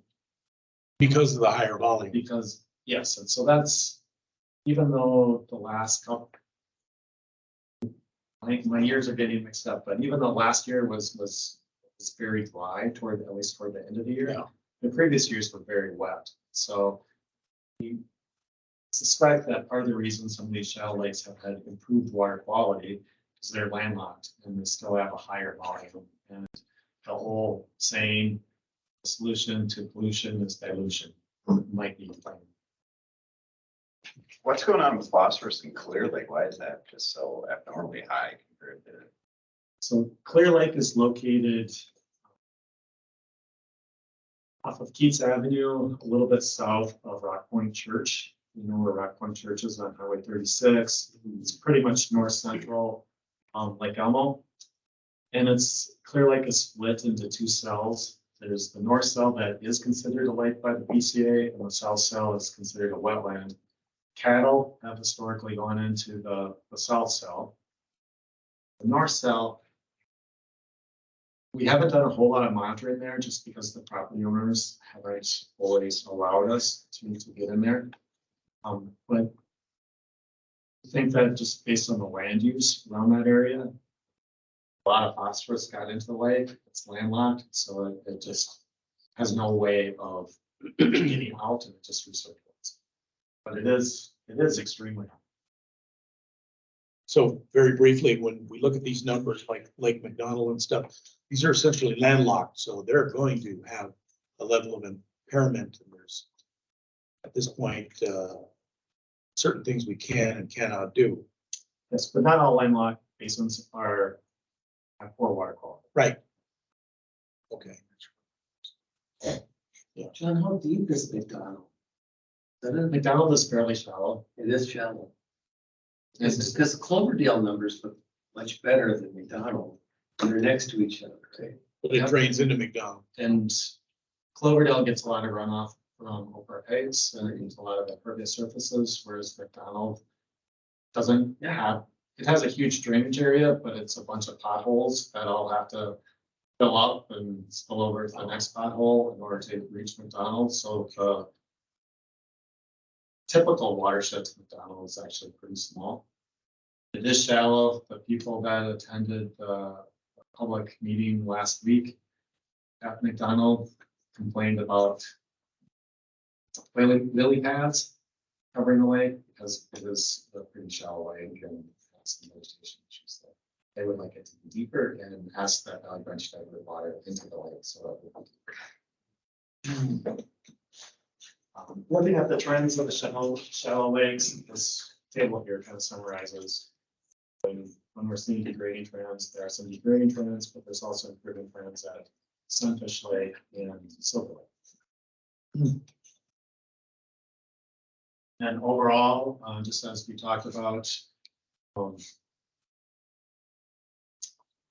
the increased water volume might be playing a role, but even so, there are some water bodies that are not meeting the standards.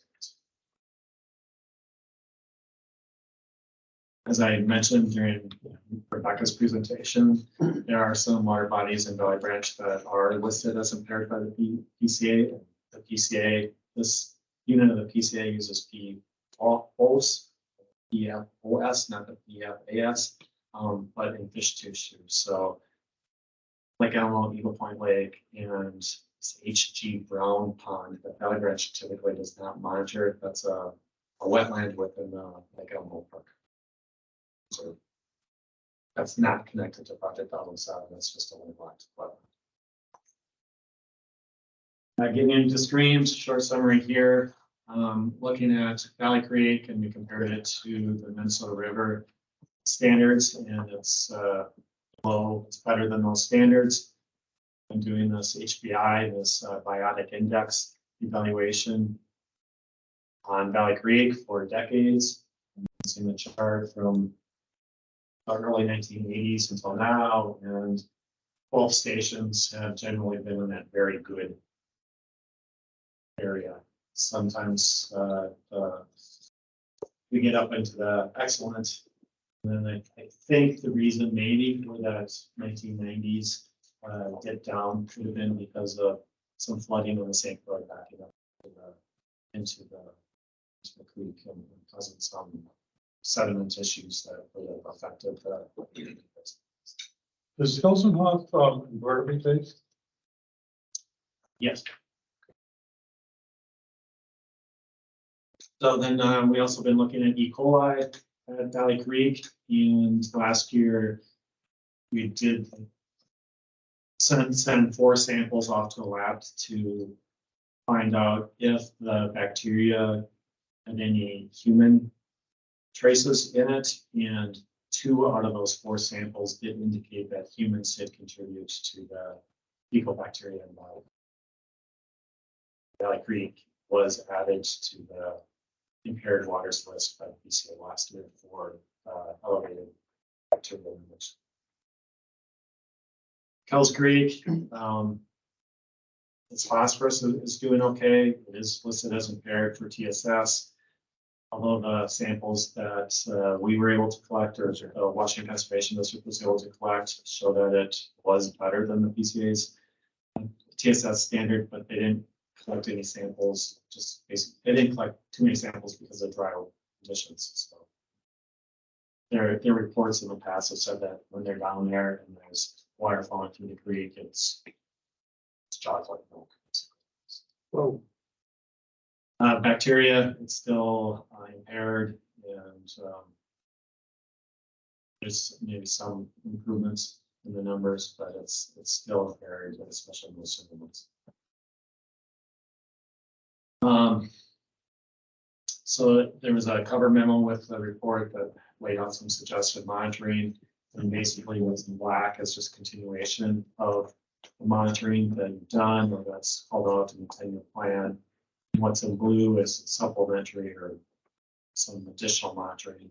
So as I mentioned, like the Montreal's water quality has shown some signs of worsening trends. And so we're recommending that the Watershed District, hire Washington Conservation District to do the water quality sampling and then also the profiles. So through the CAMP program, it's just a surface water sample, but if we got the profile, we might have a better understanding. In the past, we've seen that the Montreal's water quality has had, it's been poor when there's been drier conditions. It acts almost like a landlocked basins in most drier conditions, but we'd like to have this additional information. And then we're also suggesting to do some supplemental bacteria monitoring for Valley Creek to assist in identifying the source of where the bacteria is coming. This table lays out all of that. That's included in their memo. It's kind of complicated. I can try to answer any questions. I'm filling in basically tonight. There's other people at bar that put together this report, so I might have some of the details incorrect. But John, if I may, we get this, and what I've been formulating is, and this is for all the managers, do we pick and choose what we can strike, so to speak, high priorities, obviously, or just blanket our total costs for monitoring what we have, because it appears to be under our budget, and we did budget the 90,000, and I don't know how much we have in reserves. Should there be added cost for some of these things, and again, the benefit of monitoring certain ones, is it worth it to us? I'm thinking yes. We don't know what trends are developing with this runoff, or we have any more events, rainwater, but I want the managers to look at this. Anyway, you can continue with this unless the managers have any questions or comments. I have a couple of questions. One of them is a technical question that maybe answer today, but the Montreville, could Curly be contributing to some of the trends there in addition to internal loading? that's a good question. Curly pond weight can contribute to phosphorus. And It breaks down. I need to ask the question again because I forgot the answer, but I asked the question of staff. It's like, could some of the aquatic plant vegetation management that's been going on in Lake Montville, could that somehow be affecting water quality of the lake? Or can the biomass somehow of you kill the plants, and is that somehow affecting? Yeah, those nutrients are still gonna be in the system and they're gonna drive possibly pipeline. I also wonder. I don't, I also wonder. Somebody probably knows this. I did this stuff, but I wonder if when Twilly leaf initially senesces early summer, I wonder if some of its chlorophyll A could leach out and drive higher chlorophyll A estimates as well before it fully biodegrades. It's kind of a minutia type question, but I'm just kind of curious about it. Maybe not. I'll ask people and get back to you. And then the other larger, much higher level process question. Where is our watershed district at in PCA's 10-year rotation around the state? And for which of our lakes, if any, especially the important ones, like the deep ones, have TMDLs been done? So I think it was last year again with COVID, and my years get mixed up, but I think Valley Branch was in the rotation, 10-year rotation last year, and that's why Lake Jane got added for the fish experiments, and that's why Valley Creek got added for the E. coli. Some of the other lakes got added, so that all happened last year because I I'm think recalling that now. Yeah.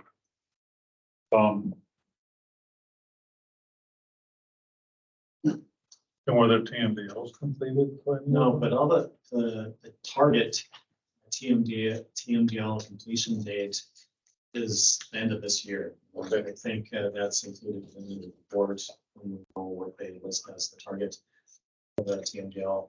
So I think most of them are at the end of this year, except for the PFAS. I think that they listed 2035.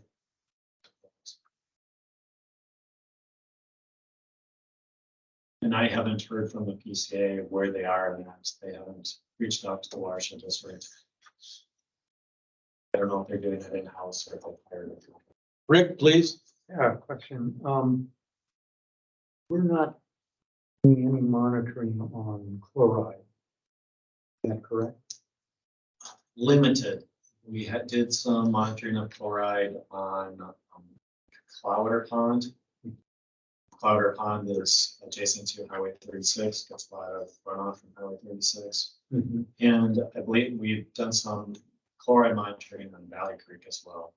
The Met Council, the Valley Creek Station is partially funded by the Metropolitan Council through the Watershed Outlet Monitoring Program, Part 2. So it's a walk to station, and the Met Council reviews that data, not always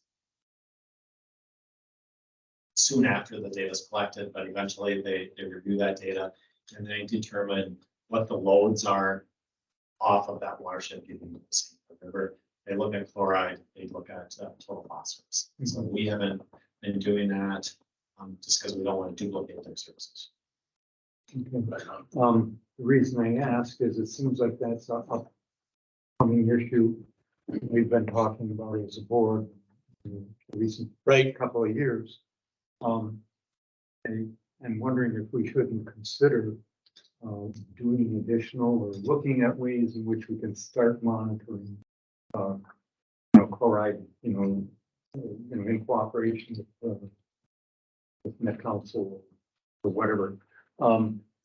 Just to kind of get a baseline, start understanding what is happening in the various lakes, in the various water bodies. In one of our more likely water bodies, for starters, Yeah. right? Mm-hmm.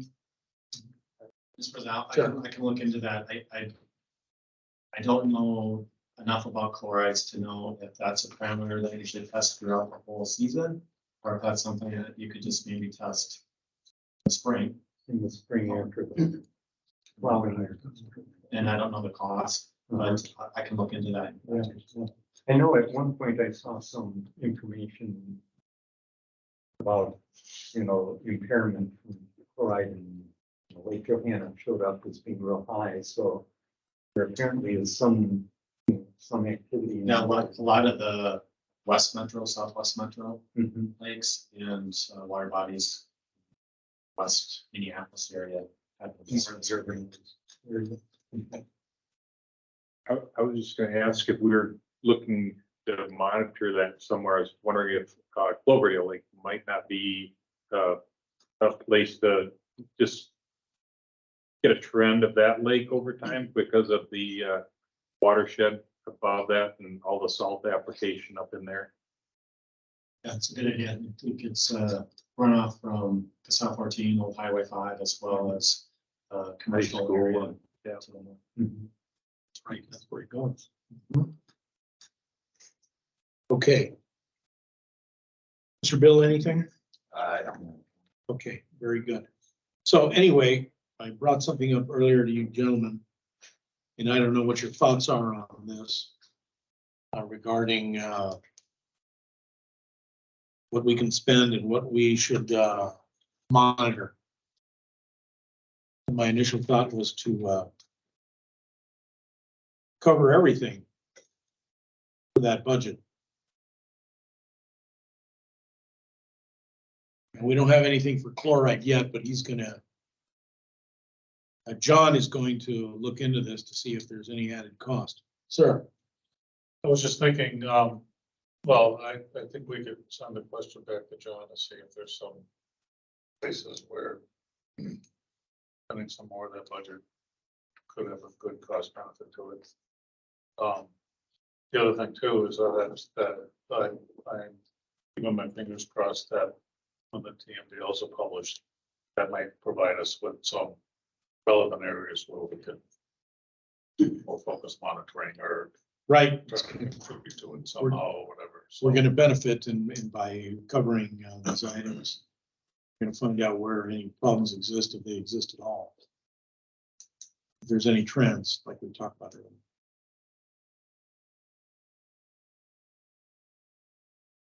Would anybody like to make a motion?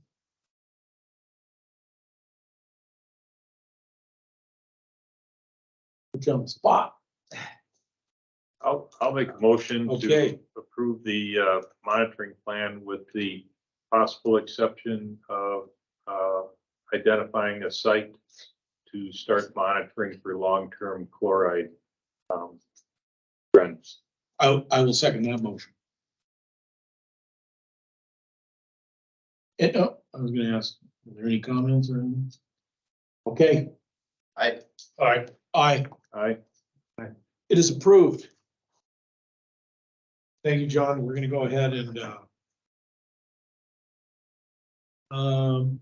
also, there was something here about, conducting some form of public outreach to inform the public of water quality monitoring results. Mr. President, past, we've contacted Angie Hong and shared the right article. Okay. Water Resources Solicitation Program. Some watershed districts prepare their own newsletter, and We'll ask Angie Hong and then we can, publish this in our website, right? Simple enough. That's not too much trouble. Melissa's on that, right? yes, I'll send Melissa the report. What do you think of that, Melissa? I think that's just great. I think that's a good idea. Right on. All right, thank you. Mhm. Okay. So this matter is taken care of. Okay. After the Land LLP request for assistance for modifying Valley Creek. Mr. President, managers, most of you probably recall that talked about this topic a few times, and the managers visited Mr. Hartwell's property Oh, yeah. around Thanksgiving time last year. Mr. Hartwell's requested to the Watershed District prepare plans and specifications up through the permitting process for stabilizing section of reach of Valley Creek, so about 450 feet long. I met with Mr. Hartwell. Well, first I met with the DNR in January and made sure that I understood what their needs were in order to permit the project. And so they were both the fisheries. Mark Nemeth was there. Jack Gleason is an area hydrologist who's been to the site. Dan Skolin is the new area hydrologist, and I don't think he's been to the site, but he knows the regulations. And then Jeff Weiss is more of the floodplain manager and gets involved when you do any filling or changing a cross section and making sure that you have a no rise certificate. So we discussed the project. Everybody agreed that the information that Mark Nemeth had provided was basically a step above a concept plan, but the DNR would need a lot more information in order to permit the project, and they would and a lot more information we needed in order to construct the project. They also said that they would not issue a permit unless the project included some sort of methods for having a permanent buffer that's going to withstand being inundated frequently. Because the whole point of the project would be to lower the banks so that the water can spill into the over banks more frequently, thereby reducing the power of the water, the velocity of the water, and stabilizing the creek. I guess that's the primary purpose. The other purpose would be for improve the habitat. So we had that meeting with the DNR. Then I met with David Hartwell, and I can summarize what the DNR would require. Reiterated that the Valley Branch Board is enthusiastic about doing something on the property. Would like to do something on the property, but the managers are also a little bit cautious about spending a lot of money on the project. So we ended up talking quite a bit about grants and how we can maybe utilize grants rather than Mr. Hartwell spending a lot of his own money and Valley Branch Watershed District spending taxpayers' money. We basically narrowed it down to two grants. One is a Conservation Partner Legacy Grant Program, and that's through the DNR. They take applications once or twice a year, depending on how many people apply and how much money they have. So there was a funding process in the last month or so. So the next one would be maybe this fall, otherwise have to wait in the spring. And then there's also the Projects and Practices Clean Water Fund grant, and that's a competitive grant program. That applications are usually taken in the late summer, awarded usually right around the annual water conference. Thanksgiving time. And so the conservation partner legacy that requires a 10% match, I think that'd be pretty easy to obtain here through either Mr. Harwell or the Watershed District. And then the Clean Watershed, the Clean Water Fund grant requires a 25% match. The Watershed District has been successful on this Clean Watershed, Clean Water Fund grants in the past. That helped, that was that $400 some thousand grant that the managers got to stabilize the needs. So I guess that's where it stands. Just wanted to give the managers an update and see if you have any other comments.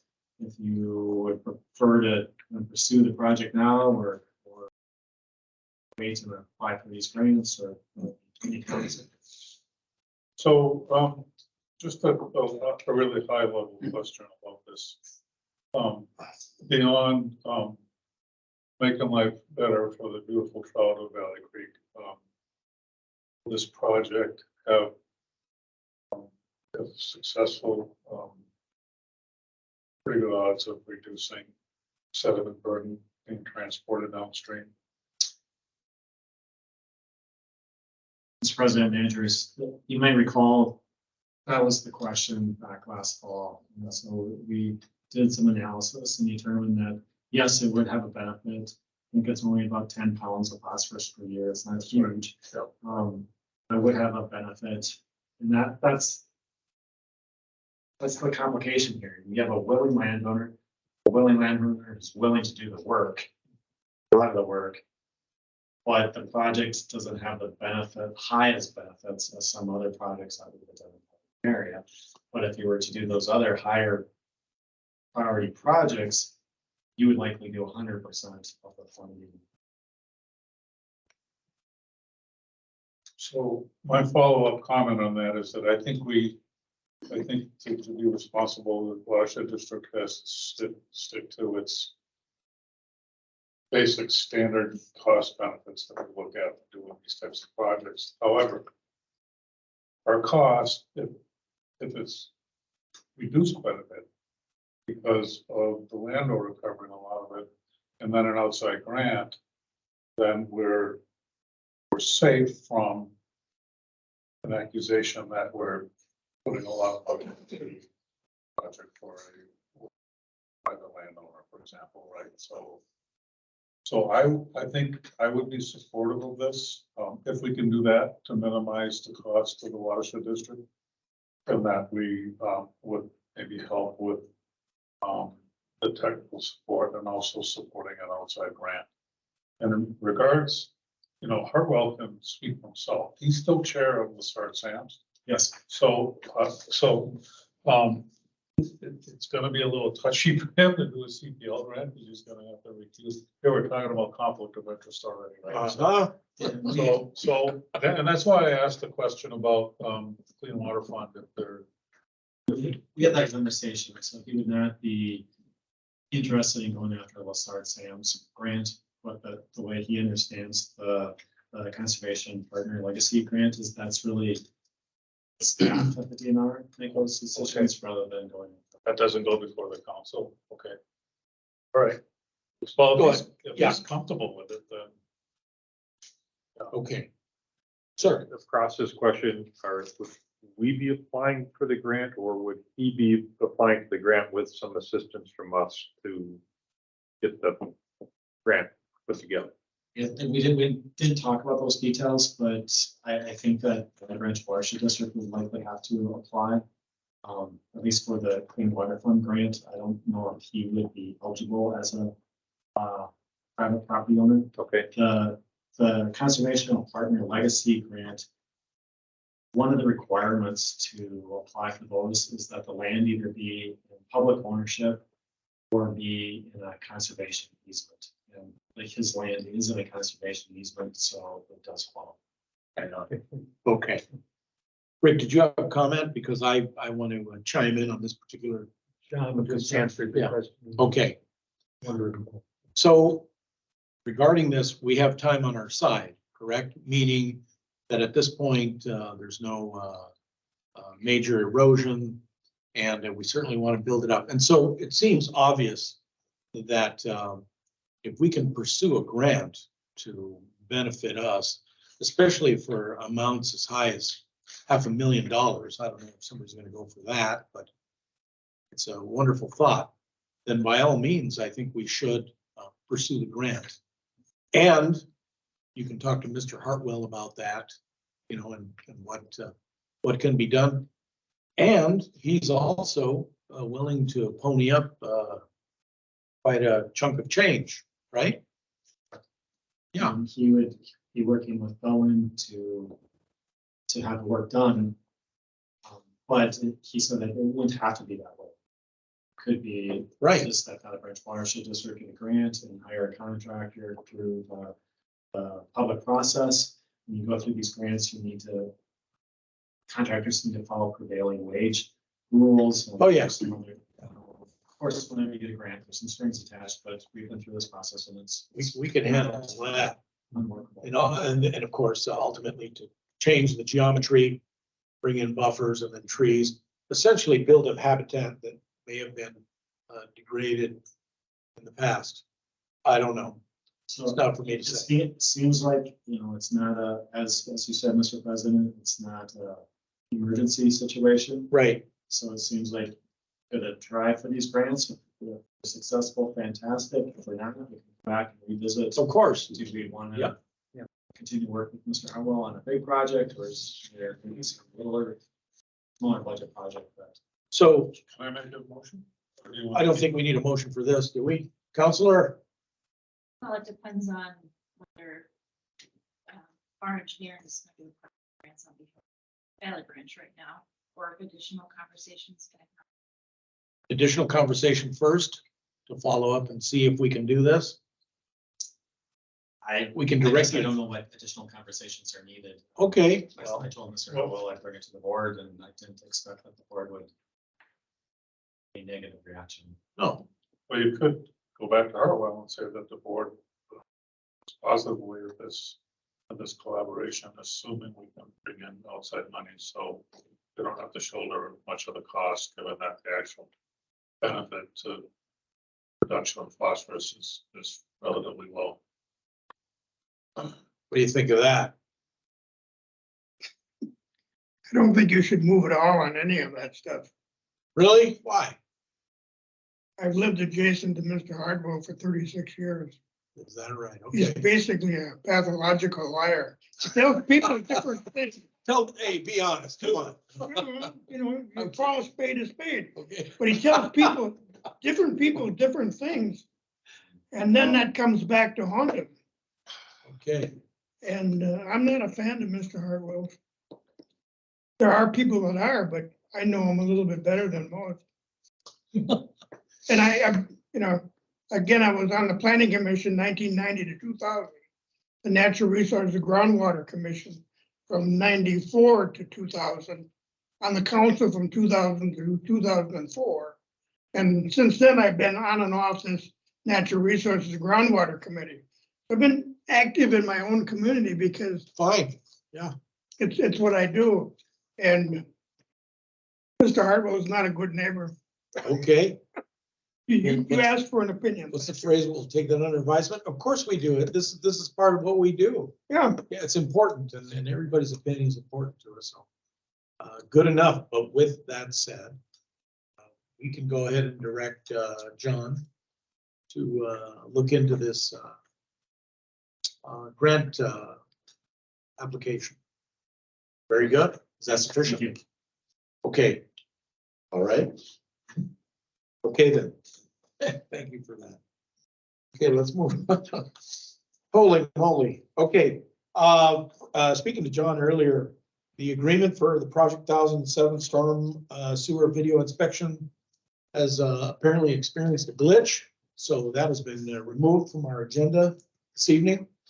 So we will not discuss the matter. Is that correct? Yes, Mr. President, Okay. some contracting issues from the contractor's perspective. So Okay.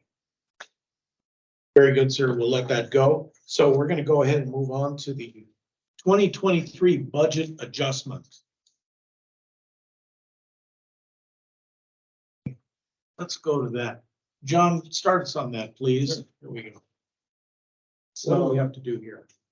managers, you might recall that you did accept a proposal for some additional video inspection of Project 1007. Right, And that exceeded the budget that the managers had set for inspection and maintenance. So the managers talked about taking money from reserves of other budgets and asked me to put together a suggestion for the managers to consider. So this memo looks at that as well as some other budgetary issues.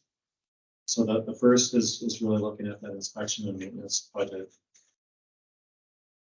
Guess the suggestion there is to move money from the reserves under the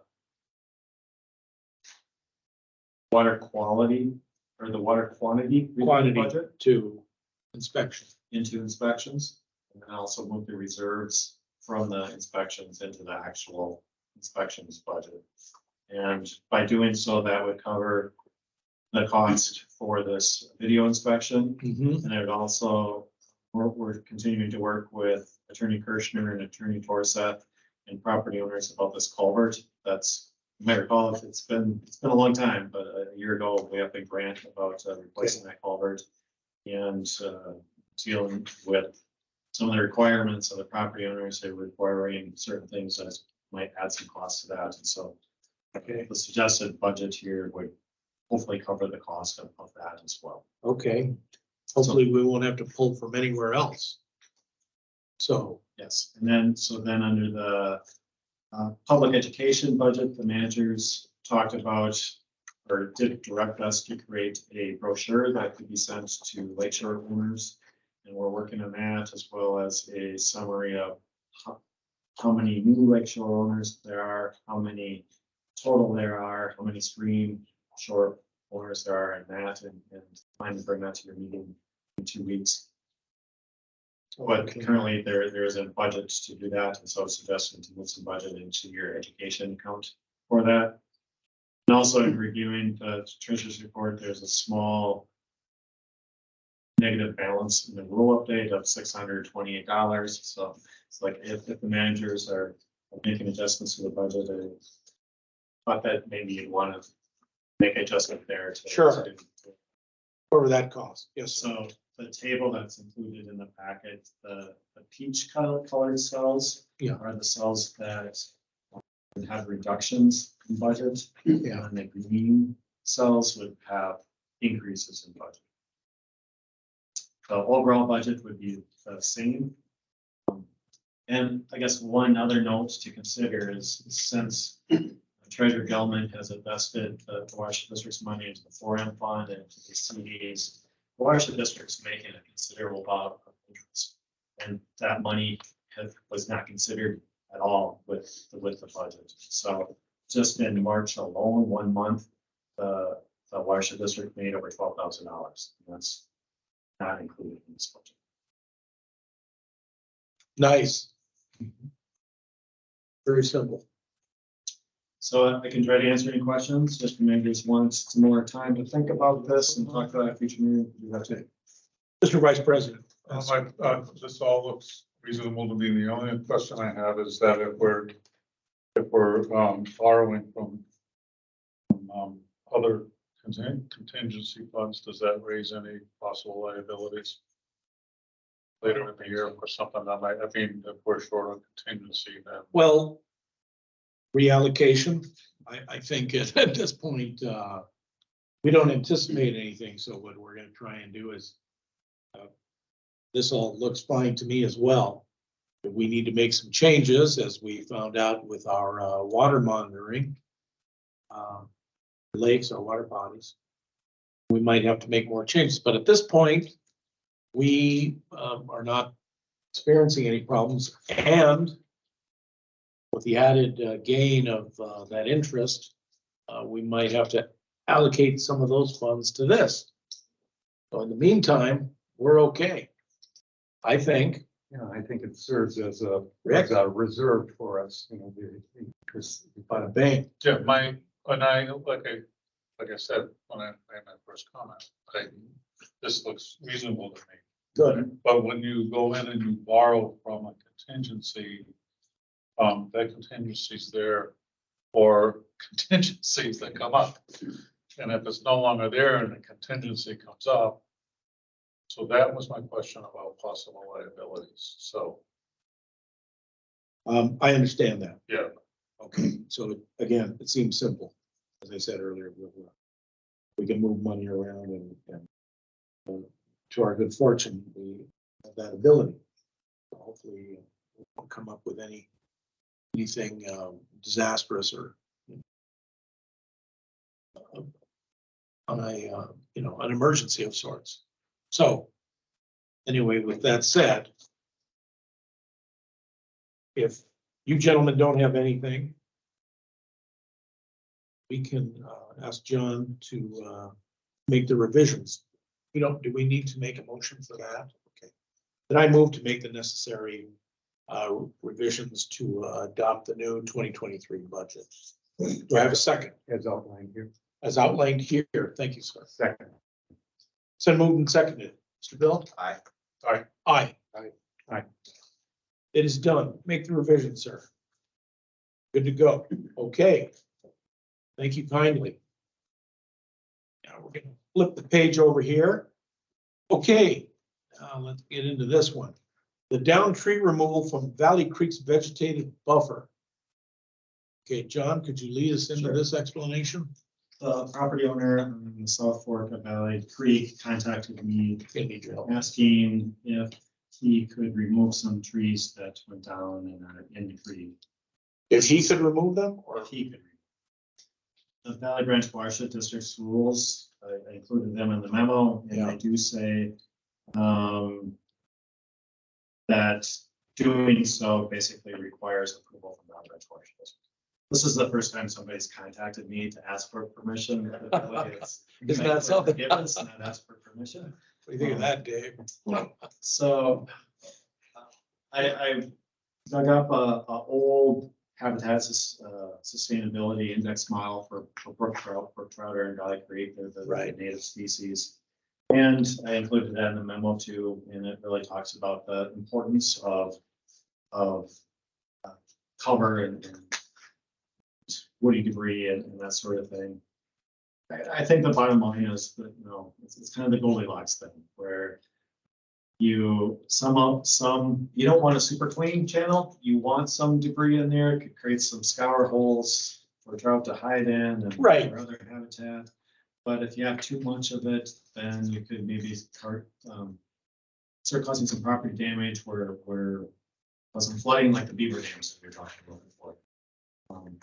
So I did reach out to Manager Fiera, asking him for his opinion.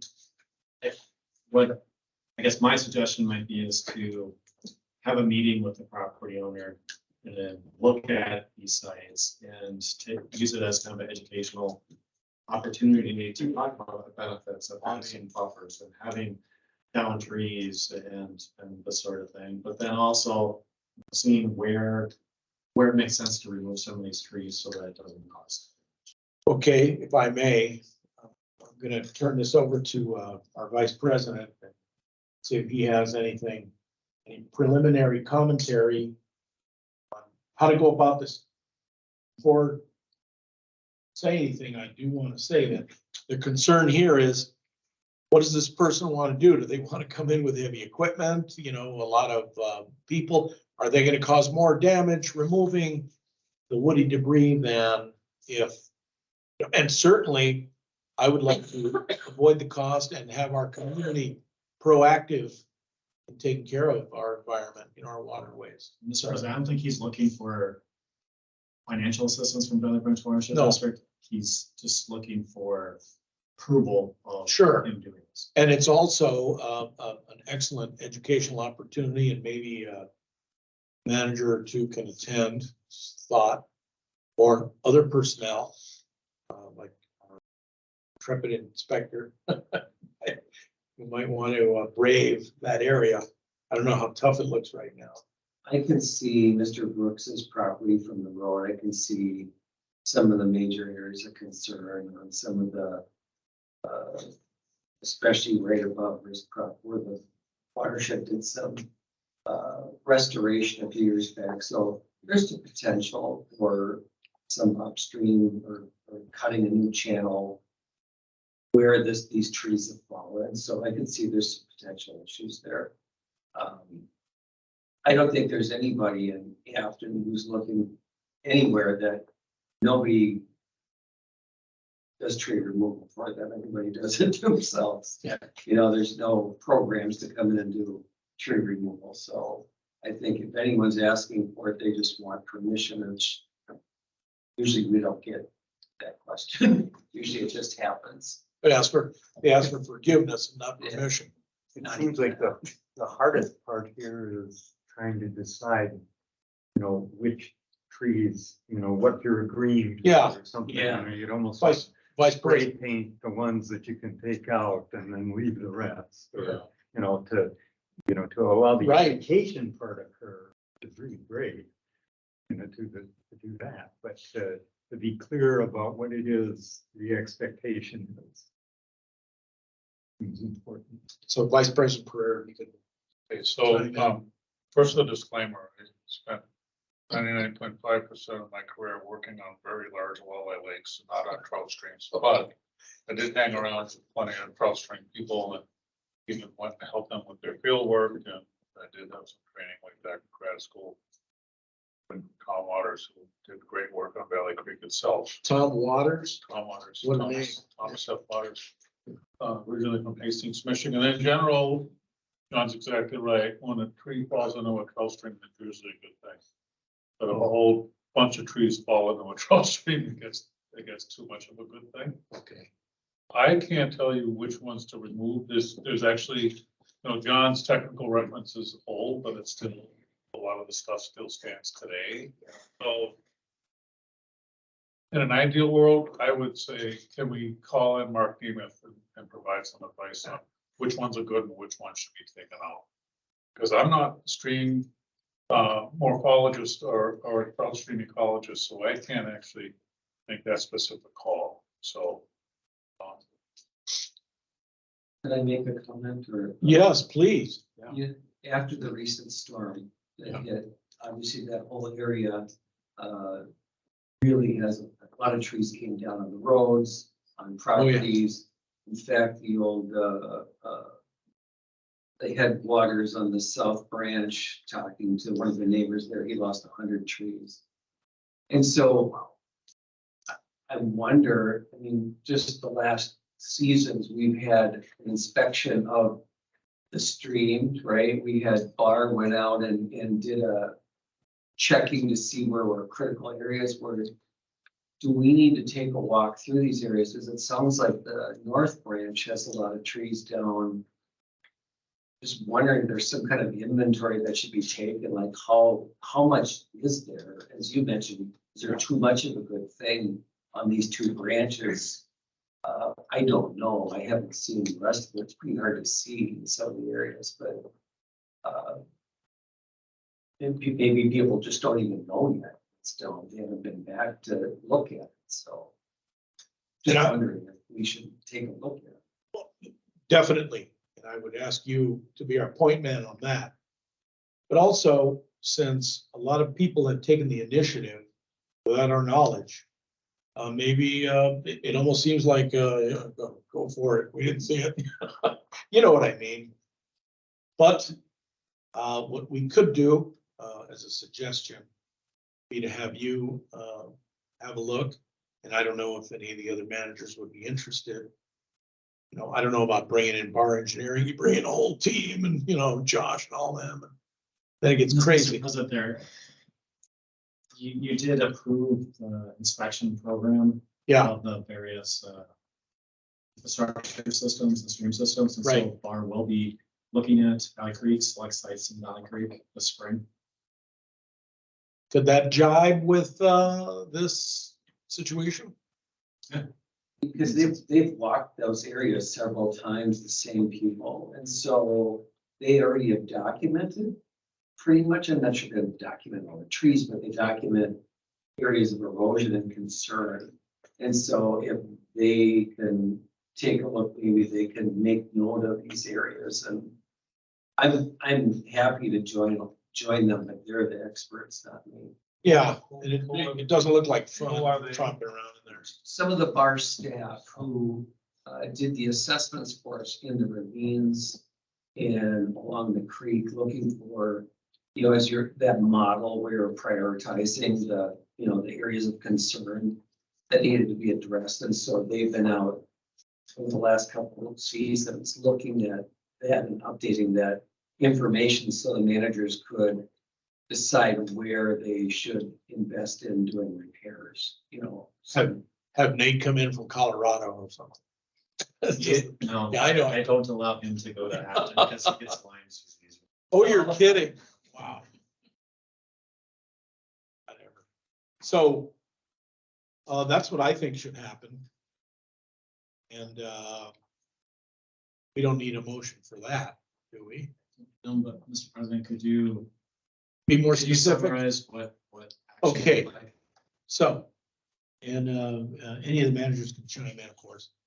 Yes, sir. Did you want to answer? Well, just the important detail that we need to get back to the landowner Right. about, you know, because. Number one, yes, sir. You've got- Contact the landowner and tell him that our inspector would like to visit the property.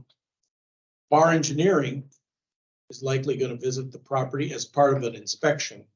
And then from there, help make a determination as to what he can and what he's going to do, and also how he's going to go about it in a friendly way. You know, please and thank you and all that. I think it's probably worthwhile upfront getting some education to the landowner. Yeah, About, you know, why it's taking so long. You know, why you're not just saying, okay, yes, go ahead or don't. right. That's to simple say, you enough, know, right? there's fish habitat that Yeah. we're concerned about, and I mean, just the content of John's cover out there is pretty informative. And so, Yes. Yeah. So John, we could add a component to, educate the person, the nice person, and, provide added information. I think that's a win-win for everybody.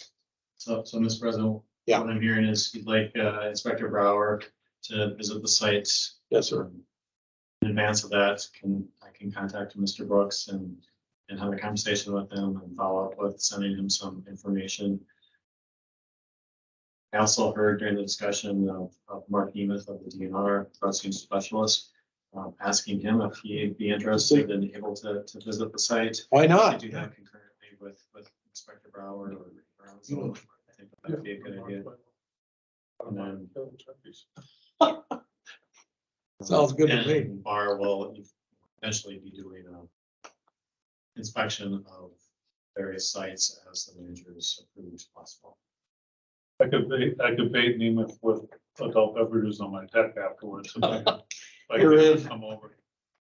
You're in, make an official visit and, I'll give them a call. and Yeah. drop them a note. per diem and everything. Sorry. I just make a comment, it just, sitting here, just seems like it's getting really complicated. Yeah. I know, yeah. Could we somehow boil this down to one visit? Sure. And not have, it sounded like we're gonna have this person visit and that person and that person. We just have one time where our representatives visit and have a conversation with them and come to some conclusion on Excellent. what we're doing. That just was my concern, just sitting here. You're right. You're right. A little consolidation, if that's possible. But I think some of those trees should be removed and some of them are probably okay. there. Right. And that's Exactly. what you need the professional eye to look at. Yep. And Nemeth could probably do that. I just didn't want Jeff going out this week and him going out that week. Oh, yeah, and no, Our no. staff going out the following. Can week. we try and coordinate so that, you know, John makes a very good point. I agree. That, yeah. I'll contact Mark Nemeth at the DNR. find out if he's interested and willing to visit the site and what day he would be doing that. And then if others can join that same day, great. If not, I think Mark would be the best person to. If Mark is unwilling, then plan B will be a combination of water and inspector pro. Okay. Well, thank you, gentlemen. I hope I didn't take too long on that one. Holy moly. Okay, permit 2022-48, the Oakdale Apartments, Oakdale. Sir. Mr. President, managers, after this memo went out, I was able to spend more time in reviewing their plans and also have a discussion with engineers for the project. The site is located up by Target in Oakdale, right south of Old Highway 5, South 14. And how they're planning to manage their stormwater runoff is to collect the runoff in an underground chamber and then use that water for irrigation on the site. They've made some modifications to their site. The project still meets the intent of the Valley Ranch Watershed District's rules and regulations, and so I recommend that managers approve the grading plan revision. That requires a motion. I think it would be best to have. Okay. Very good. All right then. Let's see. Take motion.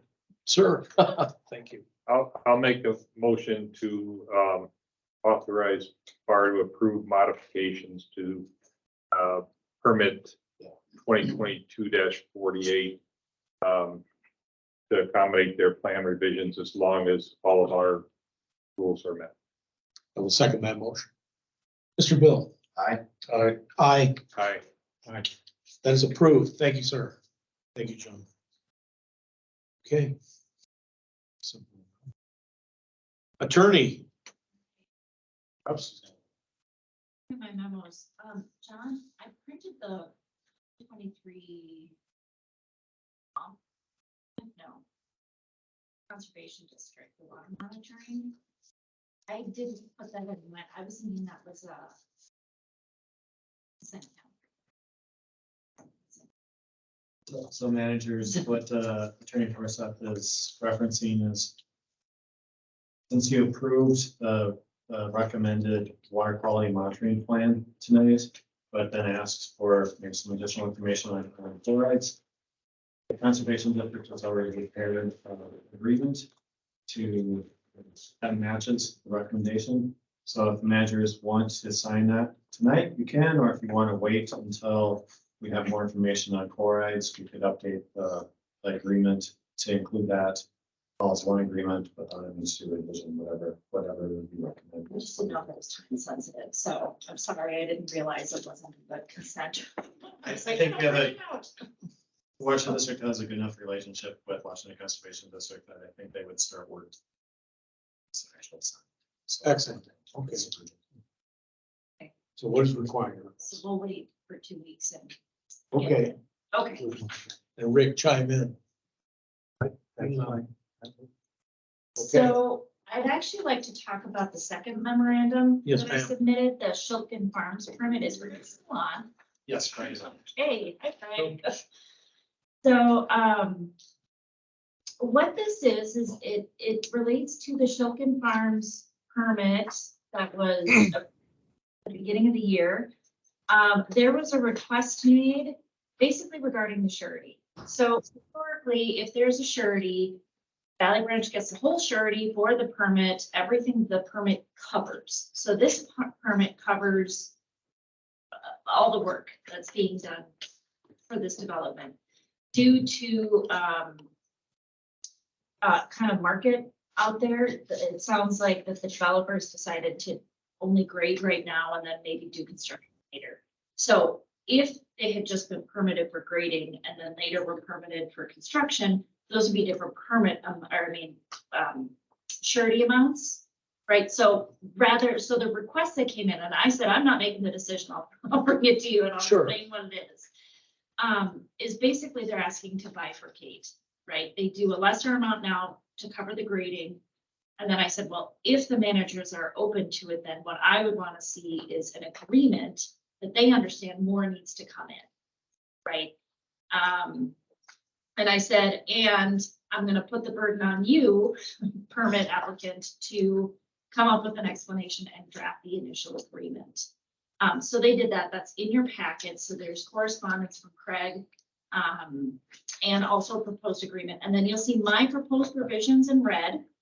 And really, I didn't have many issues with it, but upon looking at it, thought, well, hey, if they start work and they haven't done phase 2, or, later on, they haven't done the development, there should be some kind of penalty. Right, so I just turned 5,000, but you could do whatever you want. You could do higher, less, or whatever you think. And so really, that's the issue before the managers. Craig is online. He's been hanging out this whole time. So if you guys have any questions of me or him, I'm certainly open to them. Okay, I'm sure he is as well. I would like to start in by thanking Craig for attending electronically. Thank you, sir. Oh, thank you. Thanks Okay. for reviewing it. Okay, now, I would like to make a quick reference here to our inspector. Jeff, anything you'd like to add or say about this matter? Have you been there lately? Well, not to the site, the Okay. additional work going on, but again, my question would be, are they including the stormwater features as part of their initial mass grading? Or when do the stormwater features come into play? Because that's a lot of what our surety is about, is making sure that all the stormwater features are built into the overall development. So are they talking about mass grading, but then not finishing? Then they're going to do phases of storm sewer sanitary. They're going to do sections at a time, but this whole site, our permit covers the water and the whole site and how the reuse system works. So I guess I'm trying to understand how it's getting separated. It does, what happens if the development doesn't finish? That you only do half of it, you've mass graded everything, and you didn't do all the stormwater. I guess I just have a question as, how's that separated? It's a good question. I'm gonna refer to Craig. Sir, would you like to chime in on this? Did you understand everything he asked? Yeah, my computer just blipped on me, but I think I got it all. The answer is, all we're asking is we're going to grade this hopefully right away this spring. And then, if conditions change, we may start on the utility work later this year. And, so the majority of the letter of credit goes to did I lose you guys again? Can you hear me? We're here. Okay. The majority of the letter of credit, the surety, is for the ground disturbance. I think, it's about 140 grand of the potential, I don't know, 170, 80, or I don't know what it'll come to eventually once we get the structures in there. But the majority of it is I got We computer. My computer's acting up. So that's the chunk of it anyway. And we're just looking to grade this year. But if we could, we're going to put the utilities in later this year if things get better and we decide to do it, or it's most likely going to be next year. So we were just hoping to, if we could save some money, interest and fees by postponing. A lot of the storm management has to do with, I think, and John can speak more to this, but we won't be adding any hard cover or, a lot of the things that go into the stormwater plan. The reason we need all these, need the stormwater, for the hard cover and everything else, those won't be going in until the utilities go in. So it's basically it'll be basically very similar to how the site sits right now, except, there'll be some ponding. And I did tell John, we have to work out with our engineer. We might have to put one structure in. So what we'd probably do is just go ahead and put surety up for that one structure, even if we don't put it in or not, but it's likely we'll have to put a structure in on the southeast corner where the water leaves the site and continues downstream. All right, so to bifurcate it, as you said earlier, was mentioned. You're talking about ponying up how much now? For what you're. I want to think it's 71 acres disturbed, and I think it's 2,000 an acre, so 140,000-ish. And then the rest of it is just for the 4 outlet structures.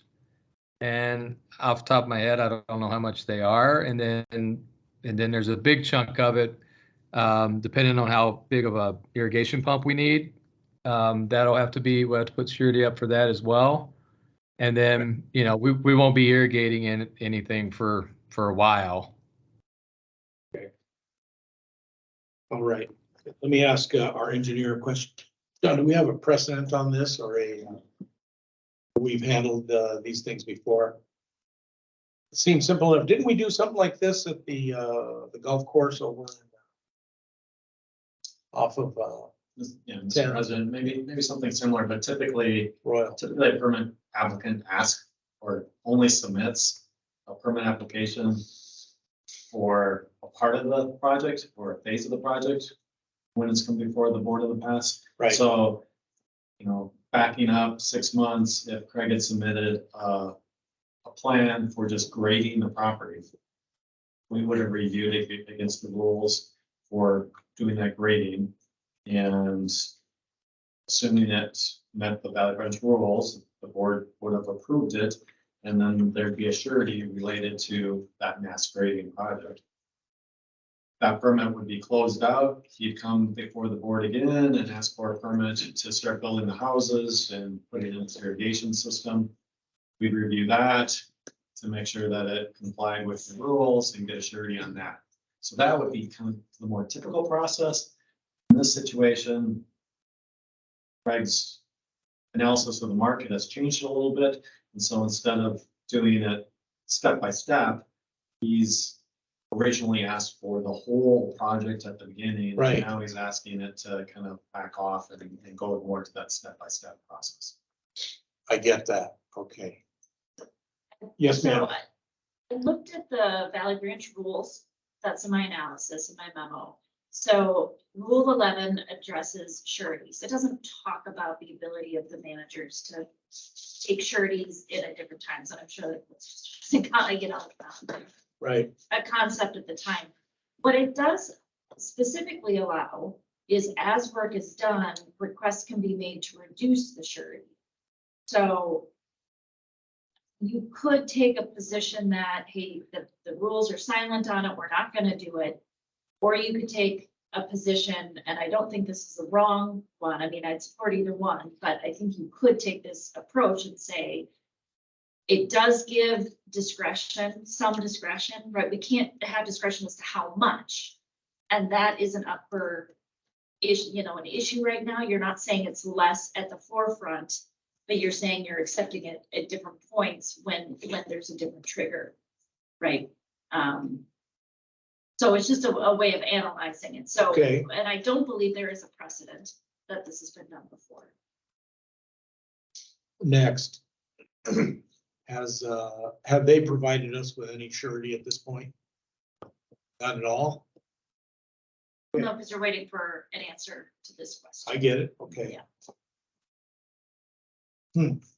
We haven't started any work yet. We'd have to put whatever surety's required. We'd have to have that in with the maintenance agreement before we could do any work. Okay, in the interest of time, what happens if we ask him to resubmit a permit and follow through with what they're doing incrementally and then apply the surety to that, or the amount of surety to that? Like you mentioned earlier, Mr. Engineer. Yes, so. That could I conform. guess the watershed, he could ask that the permit be closed out or rescinded that was issued and resubmit a permit application for just the mass grading. Could remember that this is the permit that had that unique agreement that We know. the managers came with. Then here you were sitting on an agreement as well, right? So it's a little more complicated, I think. Right. But based on the way we handle it, yeah, we have to do more finagling, I guess. In another context, again, it could be that simple where you close it out and resubmit. This one already has a separate agreement. But since we've established a baseline, it might be easier to just reinstate it. Is that all right, Mr. Bill? It might be okay from the Watershed District's perspective. I don't know if it'd be okay from Craig's perspective.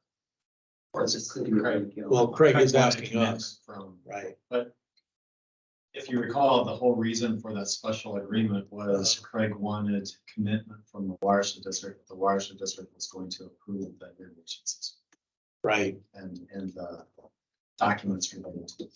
What's your take, Tom? What do you think? I know you don't like to dilly dally. Personally, if council is comfortable with how it would go about it, I have no problem bifurcating the surety if our rules allow it, and if council is okay with that. That's just my. And since, we yeah, address Jeff's concerns about being clear about. I just think if we have a logical way to follow the phasing of it, right? I mean, that's what it gets down to, how it's phased, in that there's a checkbox that sure. it's creating surety X. It's the next phase, surety X. But Typical way would be they submit a plan, Yeah. and that plan is included in the document. This is what this document's all about. Right. And- Right. But as Craig mentioned, that they would not be creating impervious surfaces with the grading plan, other than lining the ponds. Because And- the ponds would be lined, and therefore they're impervious surfaces. And the reduced surety amount would cover any potential damage as well. So in that, yeah, If the pond's in place, it's holding, that basin's holding water, hopefully reducing some of the flow to the village basin, right, would be maybe a benefit there. Although it'd have to have an emergency overflow on it, I'm sure. we want to And work with and you, that's what Craig. Craig is talking about, putting Yeah. the structure in. Yeah, I think my initial talks with engineers, we'd likely have to put that one structure in on the southeast corner with the overflows and kind of get that all in place and get it stabilized the way it's going to be long-term is, I think, the initial idea. Okay. And they haven't provided us with the surety yet. If this language is okay with the managers. And council agrees that this is appropriate. I think it's feasible, and I think either approach by the managers is supportable. If you said, nope, we want one surety, that's what your permit was for, that's what we want, we're not comfortable splitting it. I think that's a perfectly acceptable decision. Right. I also think it's acceptable to say that the rules give us some ability to have some discernment. But it's not reducing the overall amount that they have to pay. They have to pay the same amount at the end of the day. It's just at what point are they paying it in? So. And there could be that economic factor, which is of interest. So In essence, down the road, we would do a negative reduction, Right. which would increase the amount, right? Not to complicate matters. I actually just thought of this right now. yeah, If the market gets so bad that Craig, you decide to sell the land and you've done the grading, I'm just thinking, what would we normally do with the surety in that kind of situation? Okay, John, you have it. The whole point of the surety, especially the grading surety, is so that you have money to pay a contractor to go in there and maybe do some minor grading and get it vegetated. That's why it's $2,000 per acre. So Right. It's not gonna cover a whole lot other than make sure that it's vegetated. This site pretty much all drains, some of it drains to Sunfish Lake, but the majority of it drains to Lake Emma Village and Downs Lake. So they're not, by doing the mass grading, they're not really changing overall drainage patterns. It'll still continue to drain the way it is now. So the surety, worst case situation that Gagne walks away from the site, Valley Ranch would have their surety to pay a contractor to do some minor grading and get it vegetated so that there isn't a water quality negative aspect of the projects to. Here's Great, where I thank you. vote Michael Corleone. So, yeah, I'm not gonna imitate it. So it seems to me that we have guaranteed. So it's viable. Craig. This is looking good, sir. Good. So, I have a little concern in terms of, Craig, you had said, well, this pond right at the end of the site, we might or might not do that. I think I'd want that more definite. Yeah, that- I think if we don't put in I think it works either way. John would probably know more about it than me, honestly, but my engineer's gonna look at it closer. We'd obviously have to get it approved with the city. But I think as long as we had the overflow, it overflowed to where it's going, it works. I think our idea was we would probably go ahead and try to put that structure in and kind of just get it, because it's, we'd have to pump the ponds later, and it'd be a lot more work later, and we'd like to get it established to kind of work that corner working the way it's going to work long term. So I think the idea would be to do that. We have to get approved by the city. So, whatever he lets us do. Craig, would you also be, then, once you do the mass grading, you've got the stormwater fund, and you're gonna start utilities later. Then part of the requirements of your permit with, and with the state even, that you'd have to go in and do some temporary seeding of the site. Right, so you'd have to get some vegetation established because you may not come back to finish, these other little neighborhoods for a year or two, right? So you would need to do some type of seeding. Yeah, we have to seed within 7 days or whatever from. Just part of your normal permitting, recorded by the city.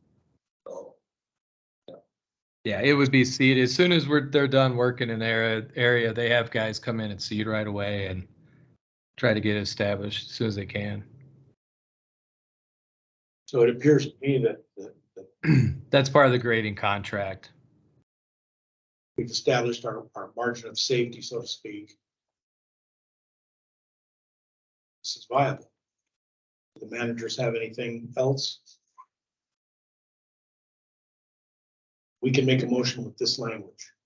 Yeah. Mr. Bill, you have Yeah, a chance to. I think it's fine. I haven't looked at the surety requirements in quite a while. Right. Trust Suzanne on this, but if you think there's some gray area where we can work it in there, then there's nothing specific for business from No. bifurcating surety, I don't have a problem. I appreciate you. Okay. Then somebody help me with a motion here.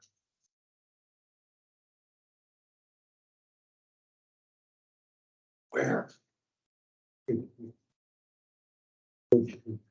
Page 2. Thank you, sir. Are you looking at the Shilkin? Why? Why no? Rick, would you like to make a motion? Here it is right here.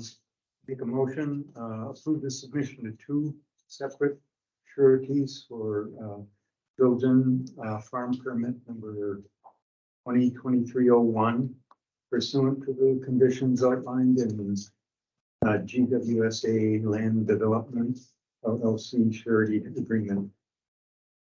Golden South. And authorize President Marchand and Manager Brock to execute the GWSA Land Development LLC surety agreement. Building South conditional upon a final approval of agreement with the district. district. I will second that motion. So moved and seconded. Aye. Aye. Aye. I, Aye. Thank you. Thank Greg, you, you're- everyone. Have a Okay, good evening. thank you. Okay. Yes, Susanna, what else have you got for us? Next one I'm gonna hand to you. Oh, no.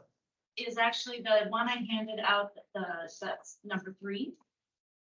The stormwater management facilities declaration easement agreement? And Okay. this one hopefully is pretty quick. This has to do Okay. with the Twin Pine Fields permit. It's 2022-49, so it's approved last year. Okay, So in conversation with them, they need to have a maintenance agreement with West Lakeland Township. And they take a look at the language of that. I was comfortable with the language and the enforcement controls. Now, enforcement would be done by West Lakeland, but it covers, they follow Valley Branch's, rules to some extent. And so, and then John also looked at it to make sure that the land and the plan, the maintenance plan that was outlined in this actually covers everything that Valley Branch is doing as well. So the reason it's before you is that I recommend, and I got it this morning, by the way, the signed one that you have in front of you. But that the managers authorize this to satisfy the Valley Branch permit requirement for the maintenance agreement. oh, Does that make sense? So they don't have to duplicate efforts. And we don't have 2 documents recorded for the same items, basically. okay. So I'm happy to answer any questions, but if you don't have any questions, just a motion to authorize this maintenance agreement as satisfaction for the Valley Branch permit. Okay, I can make a motion to authorize the stormwater management facilities declaration easement agreement set forth by attorney this evening. Second, Second. so moved and seconded. Aye. Aye. Aye, I, Okay, that was easy. is approved, thank you. Good. Do you need to sign? Yeah, I'll hand it, All I'll right. come up to you Yep. afterwards. The last one is the first memo, so it's entitled Alternative Options for Valley Branch Watershed District Yep. Permit Easement Requirement. Okay, so this is currently an issue with 2 permits, and I think it's gonna be an issue with more. So I wanted to bring it to the managers for discussion and some recommendation as to how you want to handle this. So what's happening is that the Valley Branch permits are requiring large developments to include minimum floor elevations for all buildable lots in the declaration of covenants or the final plat. Those have to be done by the developer pretty early on. There's some ability for a developer to go in with declarations kind of later down, but at some point they turn over authority for the developer to make any changes to the HOA. And then the developer no longer has authority to make changes. And then they come to Valley Branch to say everything's done, we want the surety back. Right. Or want the surety released. And I say, well, what about this minimum floor elevations? And they say, oh, we didn't do it. So I'm trying to come up with, so the conundrum is that there's a lack of authority for the permit holder to satisfy this requirement. So I'm kind of putting on a thinking cap of what are some other ways that this could be handled? Because what, in my opinion, the main goal is to get these minimum floor elevations recorded at the county recorder's office in some format so that future homeowners at least are on notice as to what the minimum floor elevations are when they buy their house, right? Because people typically do a title commitment and something comes up, whether they read it or not, they're at least on notice. Yeah, So that when people come and say, well, my house is flooded, and we say, what's your floor elevation? And they say it's below the, whatever the minimum floor elevation is. It just, I think it's a benefit for both the property owner and the district. So in working this out with the 2 permit holders, one is Royal Golf Course and the other is the Northport for the Village Park Preserve permits. One has a Royal Golf Course, the association is willing to work with them to do an amendment that will attach to their declarations. So that's kind of nice. And so that I think is preferable. And I have a sample of what that looks like for you to review. The second is where, so for example, Northport went to their association and said, hey, can we have you record something with the declarations? And they said, nope, we're not gonna do it. Well, now we have another conundrum. And so what I came up with is basically a declaration that the developer is going to sign and record, and as long as it's not Torrance, they can do it. It says, we were supposed to do this. We didn't, and by the way, here are the minimum floor elevations, and it's just basically the list. So those are really the two options that I have in there. I am totally open to brainstorming and other suggestions, but I think those are ways to accomplish what the district wants. The attachments that are included with your memo, the first one, you'll see the Cloverdale Farm plat. And that's an example of a plat where they actually put in the minimum floor elevation. Because I get asked that as well by the developers to say, well, can you give me an example? And here is one. So you can see each lot shows what the minimum floor elevation should be. And then the next two are memorandums. I worked with the attorneys for both of the permit holders to kind of develop it. And they're both comfortable getting them signed and recorded. But obviously, I wasn't comfortable with that occurring without your knowledge and your approval that that's an okay way to proceed. Any questions? Yes, does anybody have any questions? What do you want us to do this evening? What I would like, so, and John, did you have a comment or question?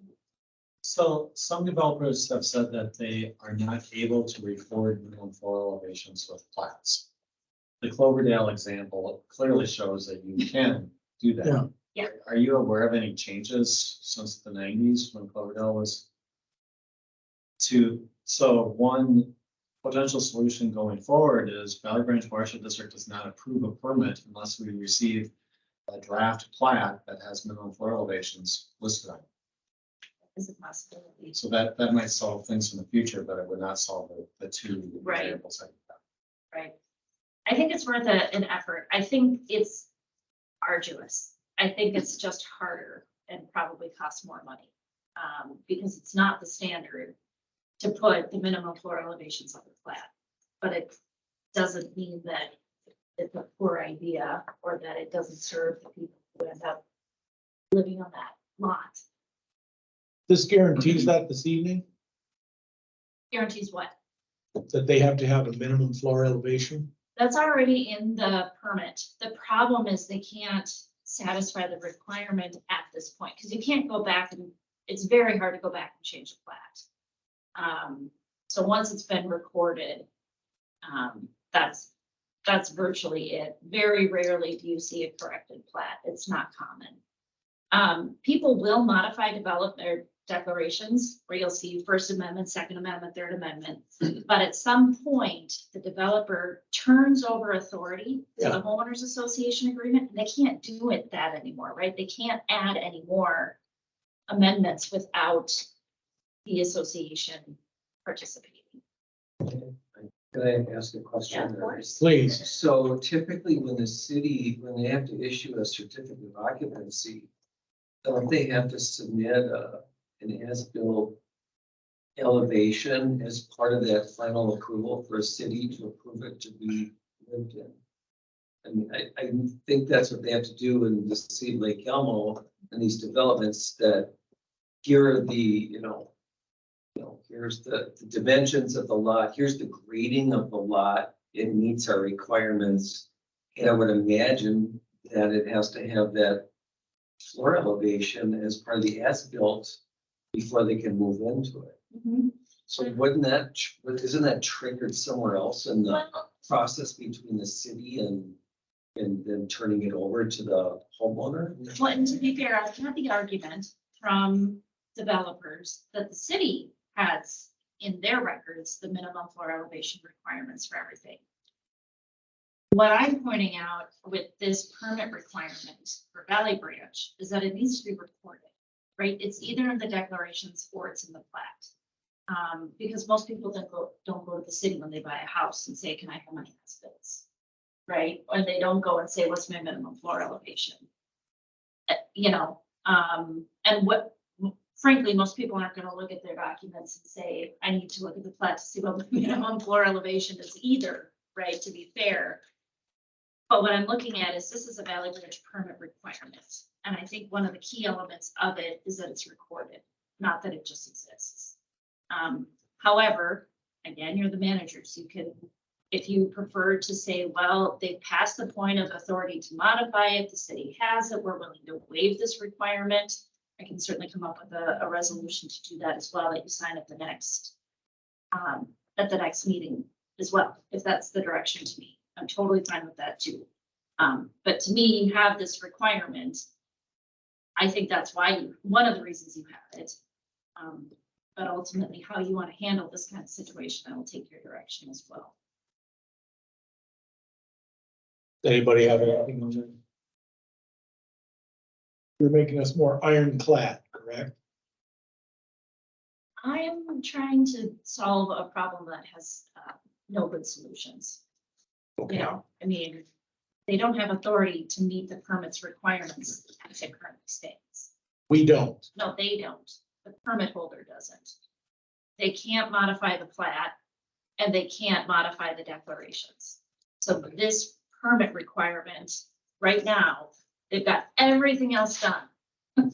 Everything else done so they could get the surety released, but they don't have this requirement met. So either they need to find some way to meet it or the district needs to waive it. We had instances where we're not meeting our minimum floor requirements because of this. Like they're not meeting our requirement of the permit. I'm less concerned about what the actual floor elevation is as it's built. I'm more concerned about that it's recorded. No, I understand that part, but I'm just looking, is there any other, is there another hole over here where, is there anything where we're not, that they're not getting verified correctly, that the city or whoever, the as-bills, because we look at the as-bills, right, to check their elevations. I know this is about the recording part. I'm sorry, I'm taking us down a different path, but I guess at the end of the day, you want to make sure that those floor elevations are correct, that people don't get flooded. So that's happening, that's getting done. It's just the mechanism to record it in the plat is their big issue. And they lose their ability to do that once the association takes over. But this will prevent that. This will provide us with the ironclad. No, it doesn't prevent Recorded. it. Unless I'm misunderstanding your question.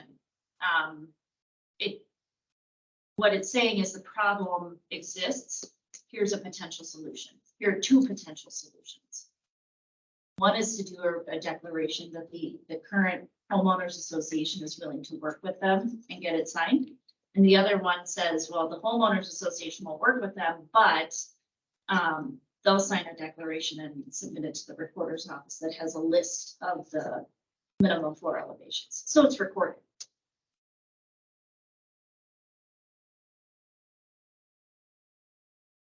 Do I understand the Royal Golf Course developers do not do the recording of a declaration? That because they no longer, they turned it over to the association, really?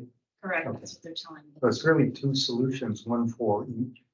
That's what I'm proposing. I mean, that's sort of when I put my thinking cap on and said, what can we do?